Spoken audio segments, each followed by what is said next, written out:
So, this whole thing kicks off with Count Benjamin Ishburn reading a wedding vow, promising love and loyalty to his wife, loud enough for the whole damn room to hear. Our main girl's thinking, why is it people only get what happiness is after it's already out of reach? Her dad's being his usual soft, indecisive self, naturally. Even with all the fights and drama, her stepmom's the only one actually grieving for her, and her stepsisters and brother? Still showing her love, even though she's been blowing them off forever. Finally, it hits her. She never realized how much her family meant to her. Suddenly, someone calls out to Helena, telling her it's her turn to read her vows. It's her brand spanking new husband talking to her. That son of a bitch is staring right at her, grinning like he just won the lottery. The main character thinks to herself, laugh it up, pal, while you still can. Helena Winston, or should I say Countess Ishburn now, is sworn to drag that bastard straight to hell. It all kicked off a month back, at the Emperor's banquet, when Helena was locked in a chess match with a buddy. Our girl's jawing with Crown Prince Rufus, her childhood friend, about how she doesn't want to get hitched. She's scared of losing herself, becoming someone else, if she gets married. Helena twirls a queen in her fingers, comparing herself to her mom, Lady Sandra, who bounced, leaving her behind. The prince tells her she's always been one of a kind, like Sandra in that Golden Rose Theater mural, always on her toes, gazing off into the distance. Even though he's next in line for the throne, Rufus admits he's scared of losing Helena, because he digs her free spirit. Then, out of nowhere, he grabs her hand and starts showering her with compliments. She smells something fishy, tells him to let go, and tries to yank her hand away, but Rufus is too strong. Helena grabs the chess box from the table and warns him she won't be responsible for her actions if he says one more damn word. Right as Helena was about to swing the box, this dude blurts out he's in love with her and he's dead serious. The main girl freezes, totally stunned. But what really blows her mind is when the Crown Prince's fiancé suddenly shows up. Poor Adela Viard's screaming about how His Majesty could do something so messed up to her. Then, this booming woman's voice cuts through, and it turns out to be Empress Clarice Arpin, Rufus's mom. The Empress wants to know what the hell's going on here. Her showing up catches everyone off guard. Not just Helena, but Rufus too. So, the main girl's stuck right in the middle of this massive misunderstanding. She's telling herself to get a grip on her feelings, because even in the lion's den, you can survive if you stay cool. She decides she's got to be clever, keep her head, and explain to everyone, step by step, that she's got nothing to do with this. Helena's got her whole speech planned out, but then Rufus suddenly shouts that he doesn't want to marry his fiancée. He just straight up said he was in love with Helena, and our girl was totally speechless. She couldn't wrap her head around what this psycho was spouting, silently begging everyone not to believe a single word coming out of his crazy mouth. But sadly, Rufus's betrothed was already a blubbering mess. The Empress ordered her son and future daughter-in-law to follow her, and Helena started babbling, saying she wanted to explain things too. But Her Majesty brushed her off, only saying they'd figure out what to do with her later. The Empress ordered the girl to go back to her room and wait. And just like that, this ridiculous and awful incident happened, totally flipping the main character's life upside down. A few days later, our girl wandered into the Imperial Garden. It was still massive and breathtaking.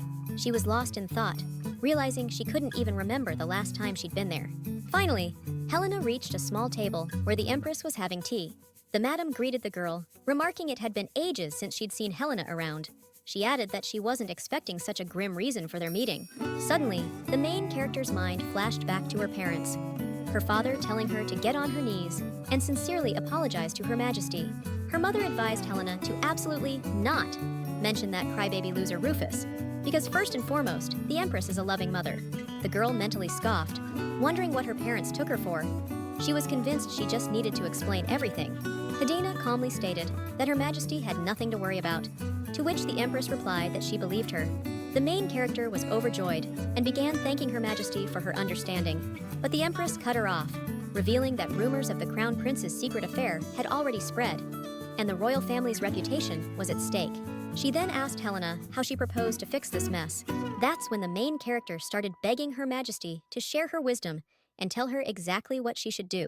The Empress laid down the law. The girl's gotta marry the guy she picked out for her.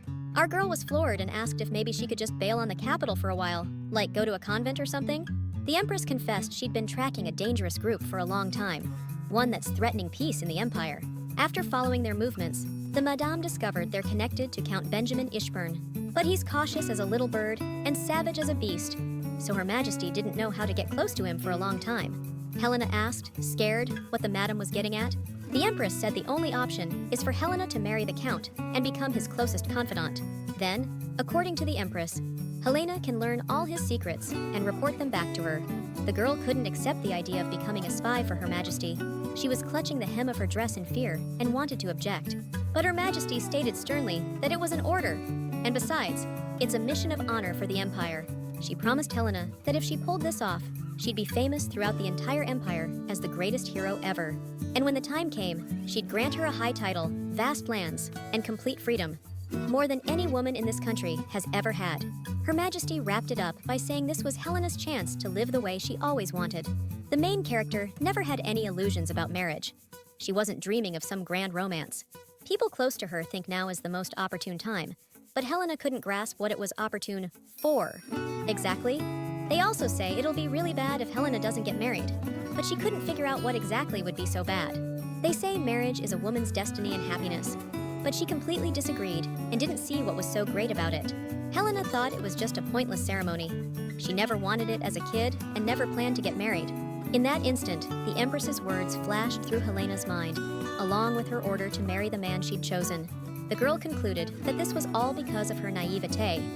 Marriage had always felt like a life sentence to her. He was waiting for his moment, like a guillotine blade hanging over her head. Still, if Helena gets the title, the land, and her freedom, marriage won't be an obligation, it'll be a choice. And if she gets divorced, no one's gonna want to marry her after that. But if Helena's gonna end up in this hell anyway, she might as well use this chance to the fullest. The night before the wedding, she was thinking about how these were the last days she'd wake up in this house. Strictly speaking, marriage isn't the real goal of this deal, but she still felt weird. Was this pre-wedding jitters? Then Helena wondered, why did Count Ishburn accept the marriage proposal so quickly? Even a debt collector would have taken things slower. He should have been cautious as a little bird and fierce as a wild beast. And yet he wanted to marry her. Maybe something's wrong with him. Helena ripped the decorations out of her hair and fumed. Why did the maid put all this crap in her hair anyway? The girl said there was nothing special about today and ordered them to do things as usual. The maid agreed, but added that it really suited her. When the heroine left her chambers, she was surrounded by her younger half-sister, Helena Winston, and brother, Henry Winston. Henry asked his sister Helena what was happening today and why she looked so beautiful. Ira laughed at her brother, calling him totally clueless, since everyone knows it's the celebration where Sis meets her fiancé. Helena said Ira was totally right. All this chaos is because of her wedding, then asked why her brother and sister were so dressed up. She asked the maids to dress everyone like it was any other day, but they all still dolled themselves up. Suddenly, someone sternly told Henry and Era to stop hugging their sister, or they'd wrinkle her wedding dress. Turns out Sister Eliza Winston, the first half-sister, was also there. Helena asked her to go easy on the kids. Then she asked what she was reading, but the title was about the problems with exit clauses in the history of trade. Eliza was saying she's gotten into finance stuff lately. The main character told her sister Eliza that she's the pride of the Winston family, a genetic freak, basically. Eliza asked if she and her little sister would see each other much. She added that she really didn't want Helena to leave the capital, even though everyone thinks the girl's lucky. She blurted out that her sister hadn't done anything wrong. It's unfair. But Helena laughed and said it wasn't that bad. The main character confessed a secret to her sister, that she planned to become a spy, get rich and famous, and asked if that was awesome. But Eliza declared she wasn't talking to Helena anymore, who guessed it was because they were half-sisters. Eliza told her not to start with that crap again. Just then, some maids showed up, yelling that something terrible had happened. Count Ishburn had arrived. They revealed that, apparently, the Count was an incredibly handsome man. The rumors weren't lying. Helena thought to herself that here was the catch. At this rate, everyone at the banquet will only see Count Ishburn. The maid asked Miss Helena where she was headed. She ordered them to immediately get all the accessories that had been removed from her hair and clothes. The main character didn't want to be outshone at today's celebration, so she had to dress up. The maids shouted that they would make everything perfect. Henry and Eliza mumbled that they'd go, wouldn't get in the way. Only Ira gazed at her sister with adoring eyes and didn't want to leave. A dolled-up Helena preened in front of the mirror, while the maids noted with a smile that Lady Winston looked dazzling as always. One of the young guys at the banquet confessed to Helena that she would always be his queen, even if she became another man's wife. But Helena was busy thinking that since she was being forced into marriage, it was, on one hand, not bad that her husband turned out to be a hottie. But on the other hand, in a situation where a girl is about to betray someone, her young husband's good looks could become an obstacle. Suddenly, Count Ishburn appeared in the hall, and the girl froze in shock, because he really was unbelievably handsome. Helena couldn't understand how such a man had been hiding in some southern village all this time. And he's still not married? Her future hubby stepped up, kissed her hand, and said he was Benjamin Ishburn at her service. Then, he asked Lady Winston if he could steal her for the first dance. At first, she was thrown by her handsome husband's charm, but she quickly got her act together, and with a smile, she replied that she was sure no one would mind, even if they danced all night, because after tonight, they'd be husband and wife. During the dance, Helena realized she was screwed. She was totally failing because she couldn't even control herself now. The Count apologized for being clumsy, saying he'd never danced at fancy events like this before. Helena stammered that for a beginner, his movements were flawless. The young man said he'd actually been practicing just for today. Our girl was thinking about how her brand new husband had a killer face, a smoking hot bod, and was sweet, charming, and charismatic to boot. This was a disaster. Helena was already picturing herself apologizing to the Empress for blowing the mission, because the one trapped in love might not be the Count, but her. Then the girl told her husband she hadn't danced in ages, and she was feeling a little dizzy from it. The Count suggested Lady Winston take a break, since it was going to be a long night. Naturally, the Count's words totally shocked our girl. While Helena rested, she pondered Her Majesty's words, that Count Ishburn was connected to a dangerous group threatening the Empire's security. She was certain her sweet husband couldn't be involved, but if there was even a hint of evil in him, Helena could handle it. She vowed to do everything she could to make sure he never harbored such wicked intentions again. The Count's conversation with his assistant was reflected in the glass. This blonde guy was the only attendant the Count brought with him. Looked like he was his right-hand man. The girl wondered where the Count and his assistant were going and decided to follow them. After all, this was still her territory, and she had every right. Wonder what the Count's discussing with his right-hand man out here in the sticks? Maybe the newlywed's talking about Helena. She must be dying to know how he really feels. I overheard the assistant saying it looks like the Count's got a thing for his new wife, judging by the look on his face. Helena figured, duh, no surprise there. She's a total angel for him. She's obviously stolen his heart with her radiant charm.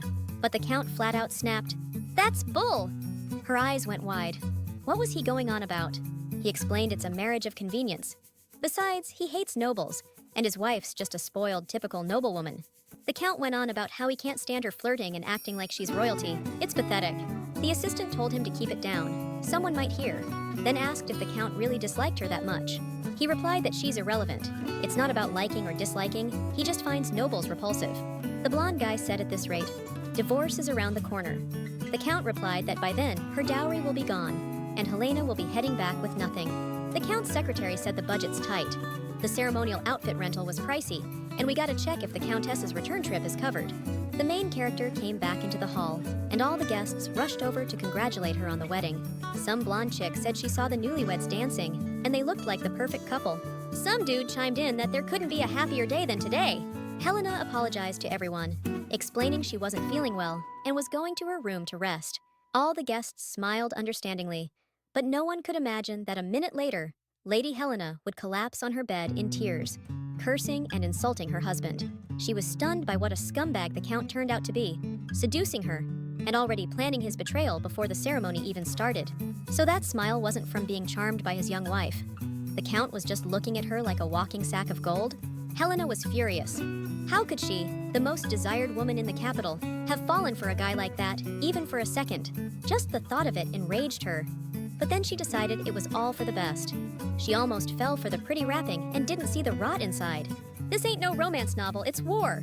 She pictured Count Ishburn begging for mercy once she exposed all his dirty deeds. But even if the Count groveled at Helena's feet, it wouldn't save him. She told herself to quit dwelling on useless stuff and get ready for bed. The wedding's early tomorrow. Gotta make it to that godforsaken backwater. But I can't crash yet. Need to wash up and change. But when she opened her eyes again, she realized she'd fallen asleep right there in her makeup. Hair done, fancy dress all wrinkled and messed up. Suddenly, there was a noise. Sounded like it was coming from the balcony. Could it be a burglar? Though, it's pretty unlikely anyone's dumb enough to rob the Winston estate. She carefully asked if anyone was there, but heard someone call her name in response. Then, she bravely opens the door and sees Rufus grinning. She demanded to know what the hell he was doing there. The dude said he came to apologize, which just pissed Helena off even more. She really laid into him, asking if it took him this long to finally realize he was partly responsible for her getting married off. Rufus started making excuses, saying he was being followed. He wanted to come sooner, but couldn't. And he's not just there to apologize. He confessed he wanted to reveal the truth about Benjamin Ishburn, and Helena asked if he was just a broke jerk with a rotten personality. Rufus was stunned. He wanted to know how she already knew, but Helena ignored him and asked if Rufus thought she'd give him a medal. She said she got this fiancé thanks to Her Majesty, and Rufus told her not to push him so hard. It's a long way down. Suddenly, Helena declared she didn't give a damn, spun around, and ordered him to get the hell out of there. The guy begged her to wait, because he wanted to ask her to trust him and run away together. Then the main girl jumped on him, demanding he say something that actually made sense, but Rufus told her to chill out, because he had a plan. Helena's tone softened. She even entertained the idea of running away. But then what? Who'd deal with the fallout? The guy replied that they'd drag the Bayard name through the mud and ruin Count Ishburn's family. That's when Helena's eyes lit up, because if she, the walking embodiment of loyalty, bolted, the Count would suffer. Helena liked the sound of that, but the girl's joy was cut short by Rufus confessing that she was the most important person in the world to him, and he genuinely loved her. At that moment, the girl remembered all the crap the guy had said before, and wondered what she was even dreaming about, because this was Rufus, after all. Meanwhile, the young man was telling Helena that it would just be the two of them, shedding all the chains and burdens of this world and running away to find true freedom. The girl told the guy to calm down, because the balcony was cramped, and if he started falling, she wouldn't catch him. Suddenly, the girl heard Count Ishburn's voice, demanding that Lady Winston's safety be checked immediately, because he'd seen a strange shadow on the balcony. The main character decided to slip back into the room unnoticed, while the maid talked the Count out of it, saying it was inappropriate since he wasn't yet married to the lady. "Screw the rules!" the Count barged in, and Helena was pissed, saying he was acting like a barbarian, barging into his bride's room the night before the wedding. The Count shot back, saying in a few hours he'd be married to Lady Winston, so what's the big deal? Then he added that the real problem seemed to be standing behind her. He ordered the girl to step aside, saying he needed to check the balcony. All right, folks, let's dive into Count Ishburn's head for a sec. Nobility, family, and marriage were totally not his thing. But he needed them, so he was just going to go get them. Benjamin knew a guy like him couldn't have any real expectations. So, no matter how hot the woman he was supposed to marry was, he needed to keep it together. Because Benjamin was dealing with a stuck-up lady who knew nothing about the real world. And on top of that, she's been caught up in a scandal with the Crown Prince. Judging by how many guys are always fawning over her, it's pretty clear what kind of person she is, even if Helena's smile could blind you. There's no way she'll ever snag Count Ishburn. During a stroll through the palace garden, the Count's attention was snagged by some noise. Looking up, Benjamin saw some dude on Lady Winston's balcony. He wasn't even surprised, just mentally noted that he was glad he never got his hopes up in the first place. Now back to the present, where our main girl is pissed and wants to know why Nrav needs to check the balcony when everything's fine.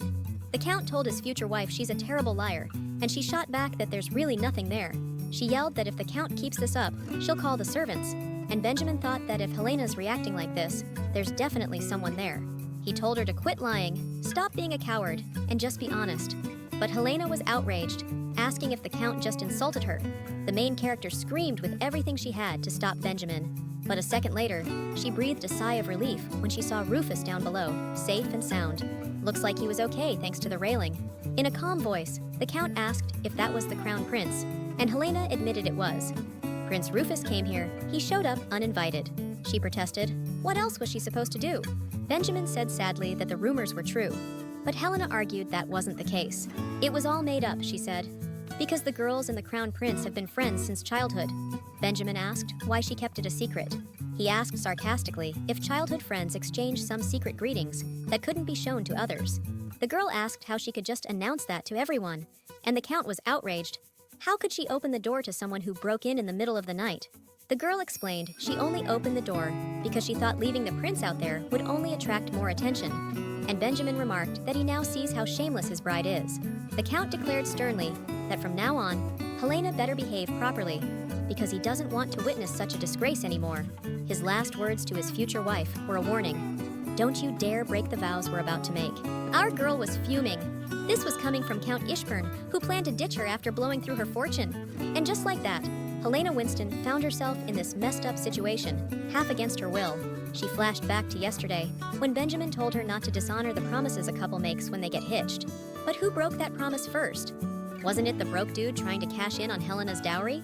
On top of that, he's a brutal, savage, and uncultured pig.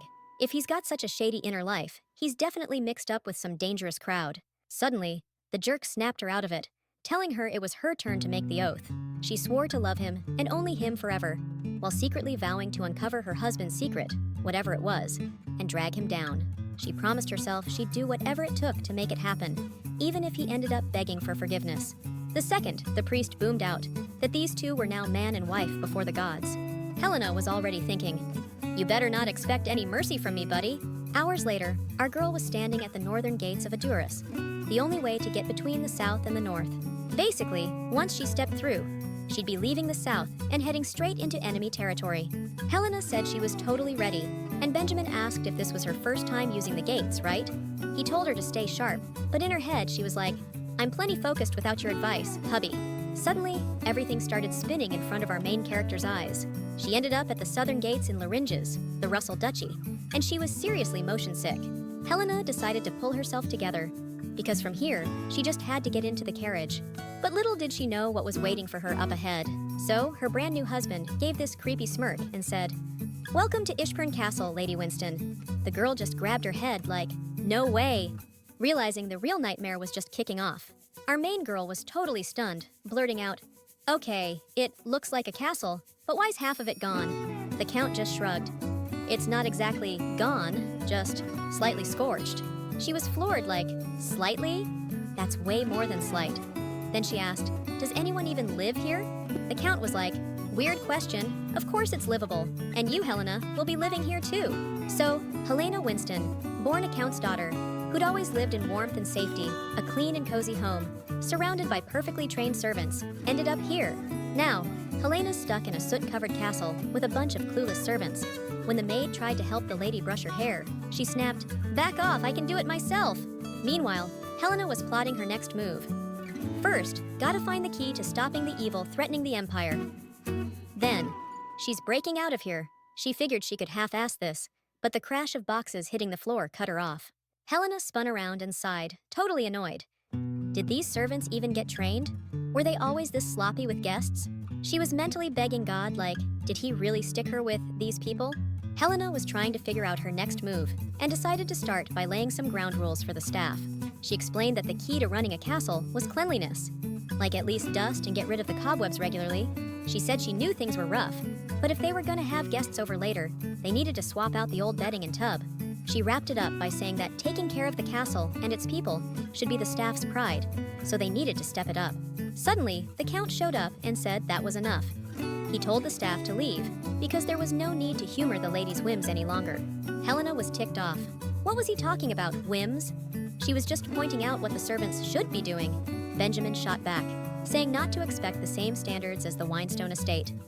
They didn't have servants here who could live up to the lady's expectations. He added that the pride of a noble house is all well and good, but the lady should know not everyone sees it that way. The girl asked who to turn to if she needed anything, and he replied that Helena could come to him in that case. The girl perked up. She hadn't mentioned the most important thing yet, so she'd tell him now. She explained to Benjamin that she needed a cup of pink dew every morning, or the day just wouldn't feel right. Naturally, the Earl was in shock. Helena then mentally addressed her blockhead husband, thinking that, this is what a whim looks like. Benjamin asked if Helena was some kind of fairy, and she replied something like that. The Earl stated flatly that he'd ignore requests like that, and the girl exclaimed that it was unbelievable. Not only can't she train the servants, but now her requests are just going to be ignored. The main character shouted that her husband was a total egomaniac. Then the Earl said that Helena Ishburn should get used to a new way of life. There are no parents here to fulfill her every whim, no maids to cater to Lady Helena's whims, so he told his wife to get used to mornings without the royal treatment.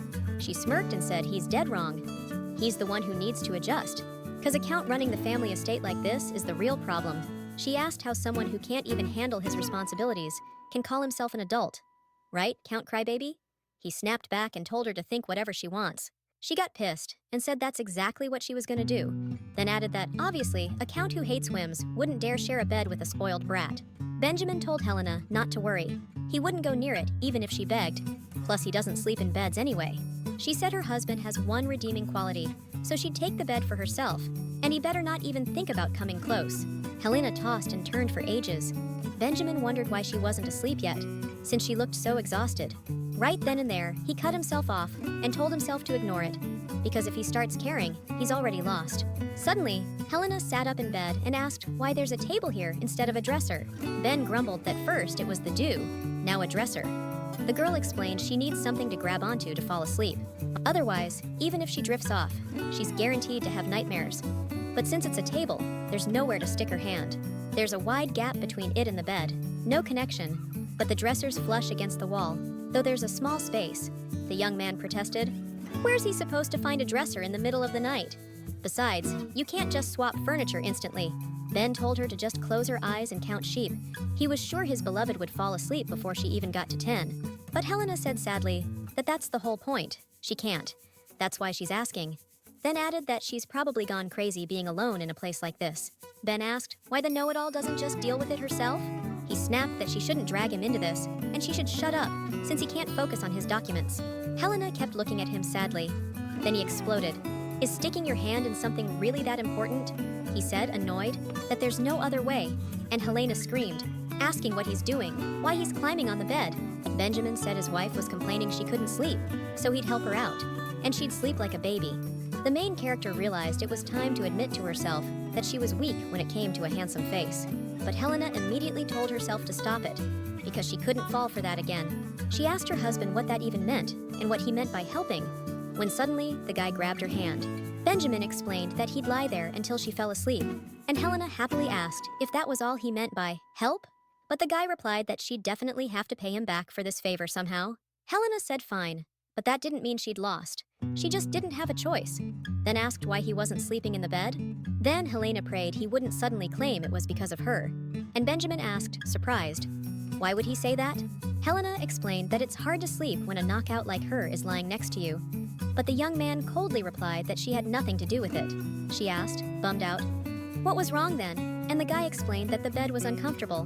Benjamin was saying how he used to be a mercenary for a long time. Back then, he couldn't let his guard down on the brutal battlefield. Always slept curled up with his sword across his chest. But even then, the guy had some faint hope. Probably just kid optimism, you know?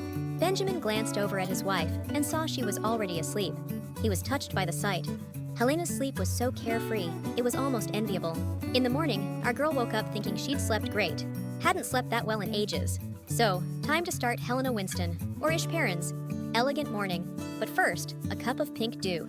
But the servant summoning rope snapped and stayed in her hand. Well, she sadly concluded it wasn't a dream. This was all real. Suddenly, Helena thought, what the hell? Why are my clothes under the bed? Then she walked over to the window and saw Count Ishburn practicing his swordsmanship. Helena figured her brand new husband was totally out of place here, or at least his looks were. The main character reached for the window, but the glass cracked like it was nothing. She was baffled, like, who's even taking care of this dump? Pissed, Helena had to go downstairs to find any of the servants and ask who's in charge. A scared-looking maid promised she'd go get someone right away. After a bit, the cook came up to Helena, and she asked if he was the manager. He said he was actually about to get promoted to head of vegetables, but he's the only one around, so I guess that makes him it for now.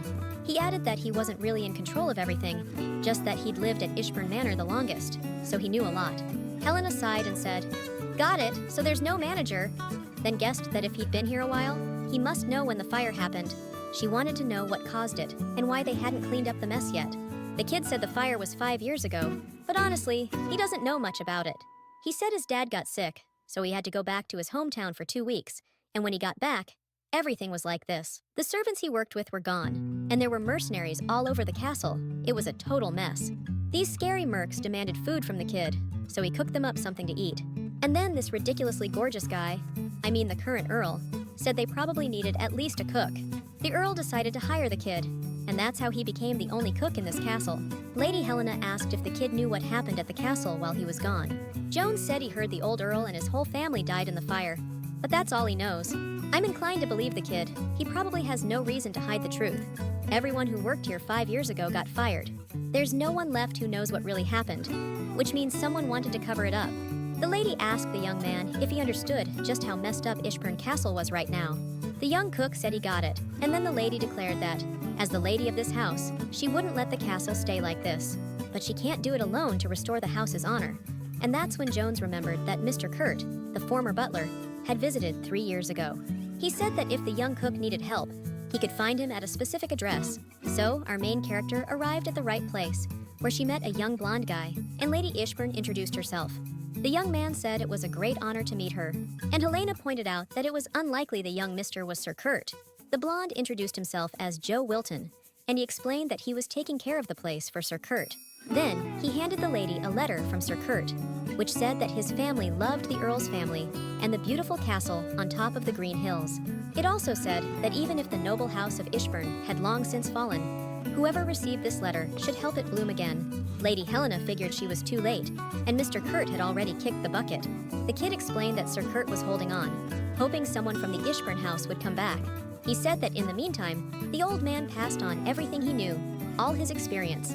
Joe confessed he'd been tending this garden since Sir Kurt died. The girl bitterly realized she was too late. Then, correcting herself in her head, she thought that it wasn't her exactly, but Benjamin. It's tradition for servants to proudly work for the family that protects their lands. The noble's fully responsible for his estate, so his people can be proud to serve him. A community bound by love for the land. That's what a noble house and its members should be. Helena told herself she didn't deserve any of this. The kid added that he doubted Mr. Kurt would have gone back to the county house, even if he was still alive. The lady wants to know why you said no. Joe repeated Mr. Kurt's words. The current Earl will never forgive anyone from the old estate. The girl asked, surprised, what Benjamin couldn't forgive. Was he talking about what happened 5 years ago? Then she asked if the old man mentioned anything else. The guy shook his head, saying the man only mentioned a huge fire and that he could never go back to the Earl's estate.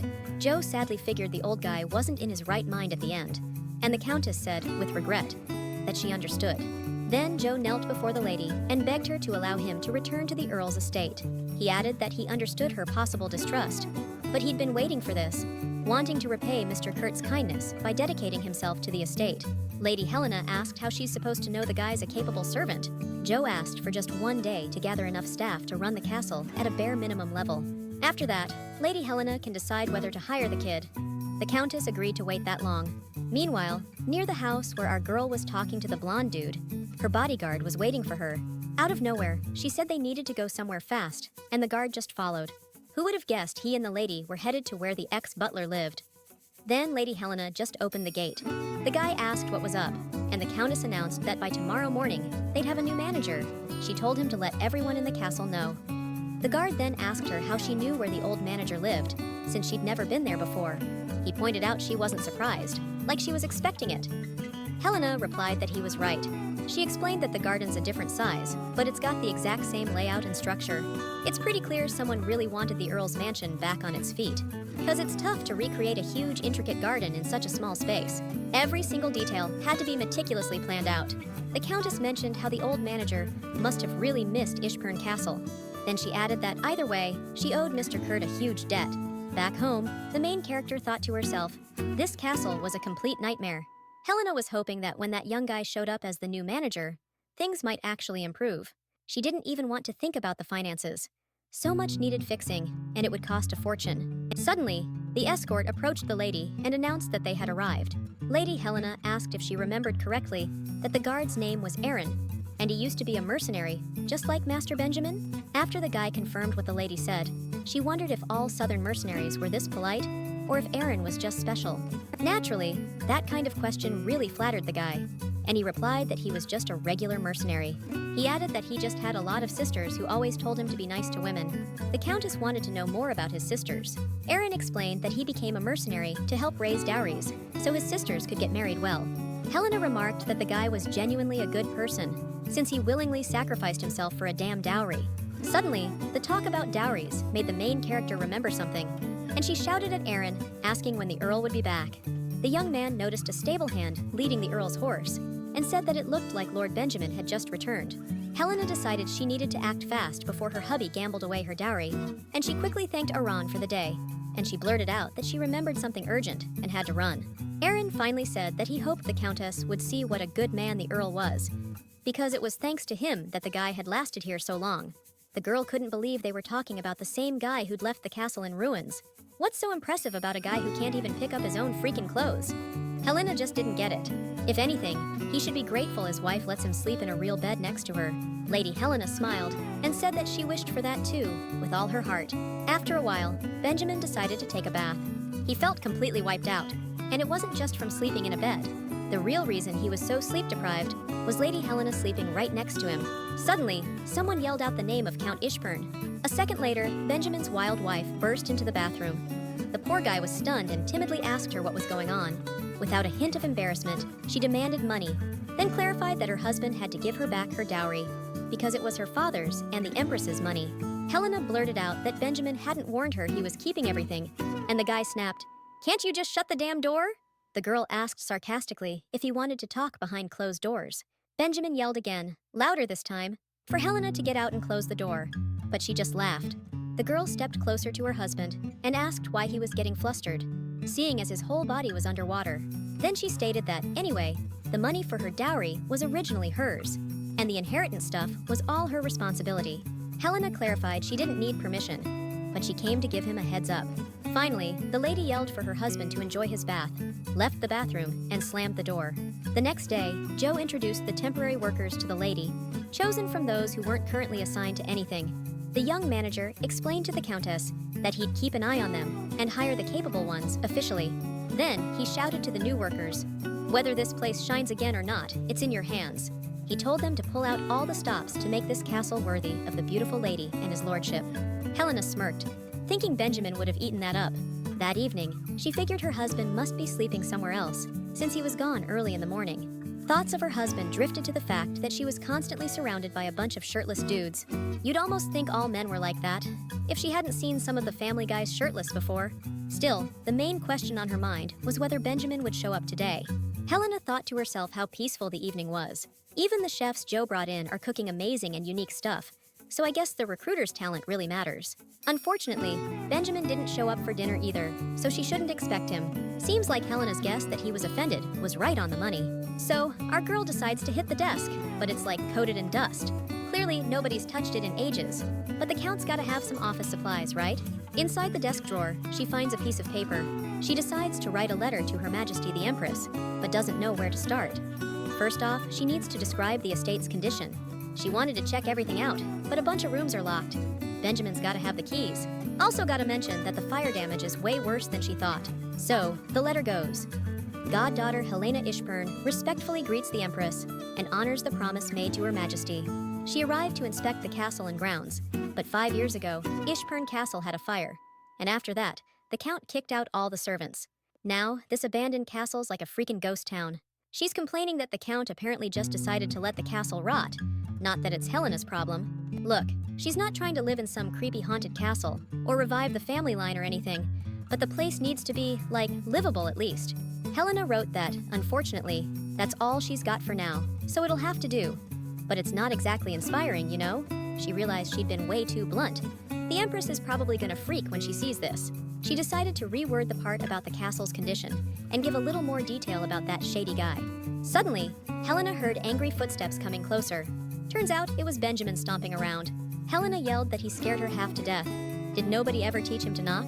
The guy said he doesn't need to knock to enter his own room, but Helena shot back that she was in here, and he just barged in. He sarcastically replied, "Oh, right, because Lady Helena's the only one in this castle doing stuff, obviously." Then he asked if that's what she meant when she said she was going to do things her way. Bringing strangers into a husband's castle and turning everything upside down. She was pissed, like, what, strangers? She reminded him he wouldn't let her use the staff they already had, so she brought in some capable people. Then she told her husband to wait a sec and not say he kicked them out, but Benjamin confessed he already sent them packing. He made sure to add he did it politely, which just made her absolutely lose it. She yelled his full Earl name and declared that he wasn't the only one running things anymore. She was head of the county too. The girl asked what was wrong with wanting to make the place livable, and Benjamin said if his wife wanted to play aristocrat so bad, she could fix up the annex. He explained that Helena could throw her little noble parties there and leave the main castle alone. After that, she smirked and asked her husband if he was hiding something, or just didn't want anyone finding anything. Then, Benjamin stepped closer to Helena and wondered if she had anything to hide herself, but she confidently stated that she had nothing to hide. Benjamin sighed, clearly pissed, and he remarked that he wouldn't expect anything different from such a simple person. Helena smiled subtly. She was getting close. Benjamin said that people usually have boundaries, and he hoped his wife would respect his. Helena repeated that she was just trying to make the castle livable, but her husband didn't hesitate with his response. He said he'd repeat again that life before and after marriage is never the same. A furious Helen pointed at Benjamin and snapped that she could say the same to him. She added that, overall, he was right. life after marriage does change, especially when it's this destructive. The girl declared she wasn't going to put up with it, just to end up miserable herself. The young man stated flatly that it was her problem, not his. And the girl added that since it was her problem, she'd handle it herself. She demanded that her husband just stay away from her and give her the keys. Hearing this, Benjamin indignantly asked what she needed them for. Helena shot back, saying this castle's got tons of locked rooms, and the Count just callously ignores them. The girl was speechless when Benjamin said he had no clue what keys she was talking about. Besides, it's not like we need to open those locked rooms. There's plenty of space as is. Helena was furious that her hubby was acting like a stubborn mule. She asked if he'd ever even considered there might be something important in one of those locked rooms. And what's this plenty of space crap? If everything was fine, we wouldn't be stuck in this room together. The girl couldn't wrap her head around why the dude was so dead set on leaving the castle in this condition.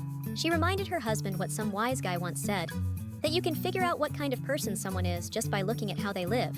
Helena pointed out that her husband's actions totally matched the state of this house.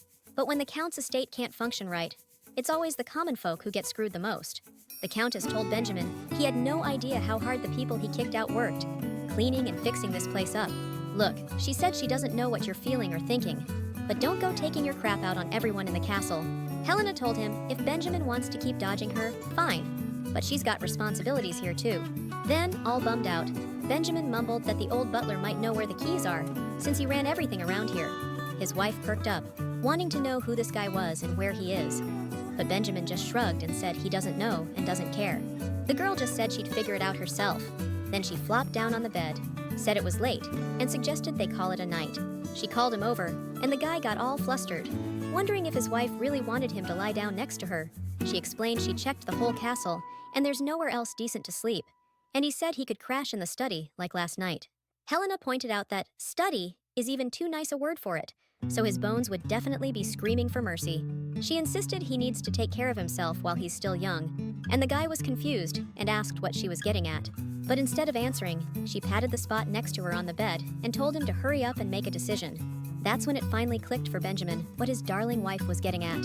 Helena slid her hand under him again, noting to herself that Benjamin's body was heavy, but warm enough and firm enough. Unbelievable, but even a stubborn rock can be useful sometimes. Benjamin wondered what was up with Helena today. She was acting totally different. Suddenly, the young man felt his wife's hand touching his body. He protested, asking where she thought she was putting her hands, and the sleepy girl grumbled that he'd scared her. She called him a dork, saying she just wanted to turn around and thank him for letting her use his back. The guy stammered out a quick, "You're welcome!" She was thinking about the fire, why it started, and why the Earl hated this estate so much, and didn't even notice when she drifted off. The next day, Aaron, her attendant, waited for his mistress, wondering why she'd ordered the horses harnessed again. Just as he was questioning where they were headed this time, Lady Helena's melodic voice suddenly rang out. Aaron turned, and the sight almost made his eyes pop out of his head. Lady Helena explained they were going to see her former butler, then asked if her new look suited her. The trading city of Goha is a key transport hub connecting east and west. It's also a lawless land, full of mercenaries, adventurers, and all sorts of vagrants. Aaron said he understood the lady's desire to find the former butler, Wesley, but not how it related to her outfit. Helena bristled, like, did the guy really not get it? It's obvious, right? If you gotta make a scene in a dangerous place and live, a gentleman's suit is perfect. Aaron asked if the lady wanted to cause a scene just to find someone, but she said they wouldn't be looking. They'd make him come to them. The lady wants to be called Heron from now on. Even though Aaron had a ton of questions, he reluctantly agreed. Aaron asked Heron where she was headed, and she just told him to follow her. Busting through the door, she chirped, "Good morning, everyone," and asked if this was the biggest tavern in Gohe. Immediately, someone yelled, "What the hell?" Why'd some idiot just kick down the door? Then, the owner of the place took a good look at the guests. The short one was wearing expensive clothes and jewelry, and next to her was a bodyguard who looked loaded. In a heartbeat, the guy's grumpy tone switched to friendly, and he greeted the esteemed guest. He asked why they'd come to such a dump, guessing they were looking for some grand adventure. The heroine laughed and asked if he really thought any nobles would want to come to a hole like this. Harina said she was looking for a guy named Wesley, brown eyes, gray hair, tall, and a good build. She pointed to the bag of cash, and added that if the tavern folks helped find him, she'd make it worth their while. Aaron quietly asked the lady if this was what she called searching, and if they were supposed to do it themselves. Meanwhile, the list of dudes who could be Wesley kept getting longer. The lady asked Aaron to repeat what kind of place this was, and he said it was a trading town, full of merchants and mercenaries. The girl confirmed that was spot on. There were tons of people, and it was a major transportation hub. Plus, it's not that far from Barwood, and for someone trying to lay low, this place is way too exposed. Lady Helena was with Mr. Kurt, so she's talking like she knows, and it's obvious Ishburn Castle was really loved. Aaron asked the lady what she meant, but she just told him to wait and see. "This is amazing," she chirped happily, and then he asked the lady if she was still planning to leave today. But instead of answering, she shoved a spoonful in his mouth and told him to try it. While the guy chewed, she thought to herself, when a guy hears there's someone looking for him who looks just like him, he's got to see it for himself, you know? Hiding in a place like this is basically begging to be found, so getting the keys won't be the hard part. But the keys aren't the only problem. Even if the main character tries to convince him, he won't even suspect the changes that have happened in the castle. The Countess decided to ask Sir Aaron if he knew anything about what happened 5 years ago, but the dude said he didn't know much about it, and he suggested asking the Count directly. The girl replied that if she could, she would. But Lord Benjamin is so busy, he's almost never at the castle. Aaron said that was true, but no matter what the Count seemed like to Lady Helena, she should know that he's a man worthy of admiration. The guy admitted that being a mercenary, which is what he used to do for a living, was seriously tough. Plus, Aaron wasn't nearly as skilled with a sword as the Count. So, she asked if that's why he looks up to the Count so much. 'Cause he owes him his life a bunch of times? Aaron asked the lady if she knew about the Kraken, Satat Arlia, and she said she'd heard it showed up in the Eastern Sea. The kid mentioned that's right, and back in Ethel, they used to sacrifice people to keep the Kraken happy. See, the people doing it thought they were stopping some huge disaster from happening. But then, even with the sacrifices, sea monsters kept attacking the village's fishing boats more and more. Once the tribute stopped, the Kraken sea monster showed up with this massive tidal wave. The main girl chimed in, saying she heard about that, and Aphil ended up half-flooded, with mermaids taking over the city. But they beat the Kraken in the end, right? Aaron replied that the Count himself killed it, in a fight no normal person could survive. But he's the kind of guy who gets what he wants, no matter what. Helena said she knew mercenary squads in Athel were fighting monsters. They threw a party in the capital to celebrate. The girl always figured they won, because the fighters teamed up. But Aaron says Benjamin took down the monster, so why wasn't he invited to the capital? I wonder what Benjamin got for his accomplishments. Aaron explained that Lady Ophelia granted him a reward, but that was it. After that, the Count took a long vacation and bolted somewhere. But soon after, Ishburn Castle was torched. The old Count's entire family died, and Sir Benjamin became the new Count of Ishburn. Since all kinds of people joined mercenary groups, they never really wondered about each other's backgrounds. However, once the rumor about the new Count Benjamin Ishburn started spreading, Aaron came to the castle himself to see if it was true. He was already in terrible shape back then, but every time Aaron thinks back to that day, he wonders why he couldn't even ask about what happened. There are a lot of rumors about the tragic incident, even 5 years later, but Aaron doesn't believe them. He only believes in the Count. Suddenly, the kid called out to the lady and pointed at some tall, gray-haired guy. Dude just asked if he could be the guy the lady's looking for. Next thing you know, Aaron and Lady Helena are jumping out of their seats, booking it towards him, yelling at him to freeze. But the guy ignores them and takes off running himself. So the chase is on for this sketch dude, but the girl and guy manage to catch up pretty quick. Aaron grabs the guy, yelling that he needs to see his face, and the guy's all pissed, asking what the hell they're doing. The guy's begging them to let him go, but Helena's like, she won't hurt him, just needs him to hold still. After a minute, the Countess asks Mr. Wesley if he even knows who's standing in front of him. He answers that he knew the Earl's family would come for him eventually, but he doesn't get who this clueless young master is, or where he even crawled out of. And the biggest thing he wants to know is, why is House Isperon even looking for someone like him? The heroine cut to the chase, saying Sir Wesley needs to get back to Ishburn Castle. His family needs him. The guy just flat out refused, said he wasn't going back. Helena asked what he even came here for then. Wasn't it Mr. Wesley who was so curious? He said if it really was someone from Ishburn, he was going to dig himself even deeper underground. The Countess pointed out it was pretty rich, coming from a guy who couldn't even bother changing his name. Sir Wesley asked about the young lord. Who is he? Is it the Count himself? Is he really from Ishburn? Aaron thought to himself, please don't let her pretend to be the Count. But Lady Helena's answer just floored him. The girl stated she shares a bed with him, but seeing their reactions, she said she needed to add some context. But Mr. Wesley immediately protested. The guy said, all freaked out, that it's okay, he'd really rather not hear the details. The dude drained his glass and said it all ended 5 years ago anyway, and he's not going back. Look, the Count's never gonna forgive Sir Wesley, no matter what he wants. He said the conversation's over and everyone needs to leave. Outside the tavern, Lady Helena was pissed. Why is that guy so damn stubborn? Aaron asked Lady Helena if they shouldn't just grab the keys and head home. Didn't look like this was getting resolved anytime soon. But the Countess shot back, saying meeting Sir Wesley actually cleared things up even more. He obviously wants back in the castle. Aaron double-checked, even after everything they just saw. The lady said, "Yeah, exactly." Sometimes people punish themselves on purpose, but deep down they're hoping to be forgiven. The kid doubted it big time, figuring he was probably just gonna ask for money if they stuck around. But our girl was full of fire and ready to go. She declared she'd get Mr. Wesley back with those keys. She yelled out, "I'll be back tomorrow!" While secretly racking her brain, trying to figure out what he did to make him act like this. Suddenly, Aaron sneezed super loud. The Countess jumped, saying he scared her. The kid begged Lady Helena to find them a hotel, quick. Aaron was saying it gets freezing after sunset, and plus, he's starving. The kid suggested hitting that tavern, said he saw some kind of chicken dish with sauce or something. Helena was regretting bringing him. Count Ishburn got back home. Everything was sparkling and gleaming from the cleaning, and there were fresh flowers in the vases. Mr. Benjamin was greeted by the young manager, Joe, who exclaimed how great it was that the master was back. He offered to take Mr. Benjamin's cloak and hang it up, but Benjamin declined. Then Joe told him that Lady Helena had left the castle. The Count grumbled that he didn't need to be told about every little thing. She's not a kid. The young manager said he thought the master should know that she went to Goha. The Count's mood shifted instantly. He demanded, "What the hell did she need there?" The manager explained the lady was looking for Mr. Wesley there, and the Earl, freaking out, rattled off how she could go to such a dangerous place without warning. Joe yelled about dinner, but the Earl didn't even hear him. He was already on his horse and gone. Meanwhile, the main character and her escort entered Sir Wesley's room. But there was no one there. Helena shouted that she knew it. The guy was gonna run. That's why she came at the crack of dawn just in case.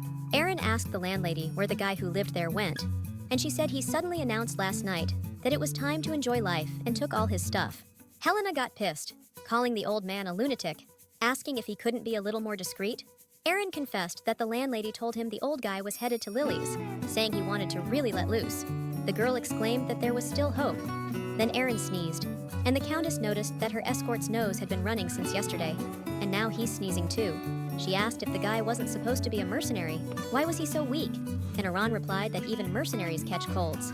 A few minutes later, our characters were standing in front of an interesting sign, and Helena smirked, saying it looked like the old guy really did come here to live it up. Aaron was like, "Is this a pleasure house?" And the lady, totally unfazed, was like, "Yep," and told him to follow her. At the entrance, a beautiful girl greeted them, saying she hadn't seen them around before. She asked how the lady found out about the place, and Helena said she'd heard rumors that an acquaintance of hers was a regular. Aaron thought to himself that something was off about this place, while the pleasure house girl was bragging about how they only had special girls here. She said she was even curious if the young master could satisfy them. The young man whispered to Lady Helena that this place was super weird, and for some reason, his eyes were tearing up like crazy. She told him it would stop as soon as he left, so he should stop whining and go wash his face. She shoved the protesting guy outside, and told the brothel girl that she was looking for Lily and wanted to meet with her specifically. The girl was shocked and said the young master was very brave. As Iran washed his face, he wondered why this was even happening, why a proud mercenary was putting up with this crap. How did he sink to this level? He's supposed to be protecting Lady Helena, but what if his lordship finds out? Suddenly, someone called out to the young man. Turns out it was Lord Benjamin, asking where the hell that woman was. To say Aaron was shocked would be a massive understatement. The enraged Count stormed into the brothel, looking for his wife, and the madam was screaming, "He couldn't be in here!" Meanwhile, Helena's dress was already sliding off her shoulders. The trashy madam yelled that the lord couldn't come in there, because her girls were gonna get scared. Finally, in one of the rooms, Helena asked Benjamin how he even got in here, and he begged her to stop coming to places like this, because she's a married woman. She said I'm living out her fantasy, so she's totally lost control. Benjamin yelled. Helena was a total joke for a countess, because he didn't see her true colors, and got conned by that angel face. All of a sudden, a soft, fluffy cat paw touched the Count's face. Helena asked what her dear husband thought about her fantasy. She pointed at the animal, and asked if it wasn't just the cutest thing ever, but the Count just scoffed in disgust, saying he was allergic to cats. The next second, a bunch more fluffy critters appeared around him. Just then, Aaron, sniffling, looked at the big sign and realized he didn't have a cold. He was allergic to cats. Suddenly, Lily bolted out of Helena's arms, and she cried out in frustration that she'd only just gotten close to her, but the Count scared her away. Benjamin asked what the hell was going on. Why were there so many cats? and Helena explained it was a cat cafe. She said it was her first time in a place like this, and Benjamin just sighed, annoyed. Helena huffed, asking what his problem was this time. Benjamin snapped that he rushed over here because he was worried. She couldn't believe her husband actually cared. He added that she just got down south, and already she's off God knows where. How was he supposed to stay calm? The main character couldn't even wrap her head around those words, coming from her cold and unfeeling husband. Benjamin said he didn't sleep all night. Couldn't. Helena said he was overdoing it. Looks like the Count still doesn't get his wife. Helena explained she's not the kind of person who can't tell right from wrong. She'd never do anything reckless. That's why she brought Aaron along. She admitted she knows what this family is like and isn't about to do anything stupid. Wesley, too. Benjamin countered that wasn't the point. He meant he was worried about her. Helena was surprised since she always thought he married her for the money. Helena said she was really sorry for making him worry. He was, of course, in shock. The girl figured it was better to apologize for the sake of this shaky relationship, but it was just part of the investigation. Suddenly, the Earl reached out towards his wife's face. She got annoyed, asking what Benjamin was doing, but he told her to just hold still. The main character scrunched up her face and squeezed her eyes shut, wondering what he was up to. Benjamin plucked a cat hair off her face, remarking that his wife really loves cats. Then he suggested they head home and asked her not to act so rashly next time. He added that he wouldn't forget what happened today. Helena replied that she was just in a hurry. She had her reasons. She asked him what he was going to do if he wasn't just going to let it slide. As they left the cafe, the Earl ran into Sir Wesley, but even that didn't slow Benjamin down one bit. Helena tried to stop him so she could get an answer. The young Earl told Mr. Wesley he still didn't need the old man, but his wife felt differently. Plus, the locked rooms were causing chaos in the castle, and Wesley promised to get them opened as soon as possible. He'd already explained to the Countess that he left on the Earl's orders and wouldn't be back. Helena chimed in, reminding him that Wesley had said the cats here were abandoned. She added that a stray cat, mistreated and raised on the streets, must be carrying a lot of pain. The main character pointed out it was amazing that, after all that, the cat let anyone get so close. You can see the work that's been put in. She must have been comfortable being around Mr. Wesley all this time. The worse a cat's injury is, the more important it is to just stay by its side. The main character asked why he didn't use that same persistence he shows here, elsewhere. She noted that a person could be like a wounded cat, too. The old guy argued that it wasn't a decision he could just make, but Helena shot back that a knight's virtue isn't just blindly following orders. The Countess said, with total conviction, that Mayor Wesley was needed at Ishburn Castle, like right now.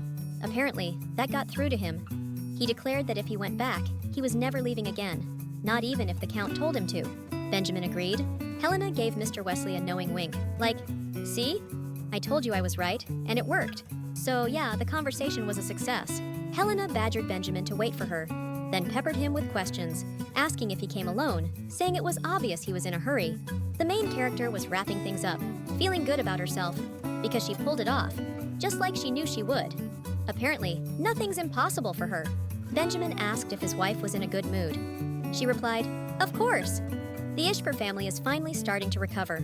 The young man beamed and said that was great, and his wife was awesome. Helena asked if he was making fun of her. He said he was just looking forward to seeing what would happen next. And in that moment, Helena completely forgot what kind of person Benjamin really was. But she'd soon regret that, and she'd scream in terror, asking what sin she had committed. A few days before the incident, Wesley opened one of the locked rooms. Lady Helena exclaimed in admiration, because the study was much tidier than she expected. The butler nodded, then Madame decided to compliment the man and remarked that the changes were so radical, and she was impressed. Wesley said he was even more impressed when he found out that the pesky young master was actually Lady Helena. The Countess remarked that it was a huge relief that the study remained untouched. Wesley admitted that the former Earl conducted all official business right here. He opened a desk drawer and found a ledger.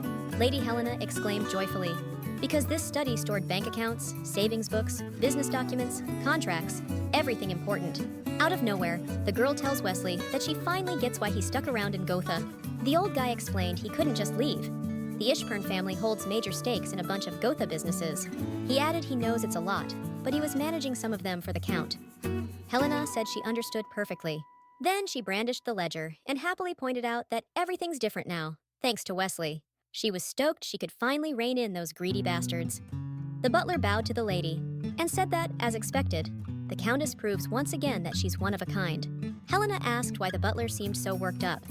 He explained he realized back in Gotha that the family's future rests with her. So, the sun was already starting to dip below the horizon, and Lady Helena was still grinding away at the paperwork. This noble house really does have a long and storied history. We found a ton of ledgers and contracts, and Joe put together a whole inventory list for the castle. There's just so much to do. It feels endless, no matter how hard our girl works. Suddenly, Benjamin pops his head into the office and asks, "What is this place?" Helena says, "Guessing this is your first time here?" It's the main office of the castle. It was locked, but my husband managed to crack it open. She brags, "I found all the accounting books in here." So now she's finally gonna run the castle the way it should be run. The dude's all curious. "What are you waving around, honey?" Helena replies, "Thinking about swatting some annoyances, you know?" Benjamin scoffs and asks, "Were you seriously considering it, Helena?" She asks him to be specific, and Benjamin, blushing like crazy, reminds her that he came all the way to Goha just to find his wife. She said she already apologized for making him worry. And as for the rest, he's just reading way too much into things. She asked him to be specific about what she should be thinking about, and he said, like, next time, Helena could just say where she's going. Benjamin added that maybe if she did that, he'd go with her. But Helena made it clear she was busy and wasn't listening. He said he understood and thanked her for making the decision. After all, since his beloved is putting so much effort into this castle, she deserves a role that reflects it. She demanded he explain what he meant, but he just smirked and told her not to worry. He'd handle everything. Before leaving the office, Benjamin looked back and told his wife not to expect any help falling asleep tonight. Helena yelled after him that it was just low, demanding he stop right now and explain what he was up to. Helena couldn't figure out the Count because he looks innocent, but there's a sly snake hiding in his head. No point wasting energy getting upset. Better get back to work. A while later, the caretaker, Joe, called the lady into one of the castle rooms and begged her not to freak out, because all those monsters were real. Scared, the lady asked what this room was, and the caretaker explained that they'd found it while clearing out the first floor. Helena was blown away that there was carved wood here, and all the figures were painted too. The girl guessed it was some weird Ishburn family tradition, and she got annoyed. Why would anyone keep something like this in their house? Joe said he was super surprised too, and suggested it had something to do with some strange cult or sect that worshipped monsters. Suddenly, the main character noticed clothes tossed on the floor, and said it looked like someone had been carving all night and passed out here. Near the scattered clothes, the girl found a small figurine. It said it was a gift to Count Winston from Hodlin, and the main character wondered what the heck that little house was doing here. Joe explained that the room wasn't locked. The lock was busted. It wouldn't close right. The Countess declared she had to come back later and take a closer look at everything. Helena figured this was the Earl's workshop, and there might be clues. But whatever Benjamin was up to, it was his business. She added that they needed to respect his privacy, and to prevent gossip, ordered Joe to tell the staff to stay away. The lady said the room was weird, but the main goal on the first floor was the ballroom. Cleaning that chandelier would take forever, so they better hurry. Suddenly, the butler showed up and asked if the lady had invited anyone. Helena replied no. And who would she even invite, since she'd never bring guests to this dump? Wesley said the guests were already here. Countess Bryce, Viscountess Beach, and the leading ladies of Southern high society had arrived. Even Duchess Muriel Russell showed up. The main character was in total shock. Just then, she remembered her debutante ball, but for some reason, everyone was talking about her mom leaving the family, not the little girl. The noble guests were happily gossiping about the rumor that Lady Sandra, Helena's mom, had an affair.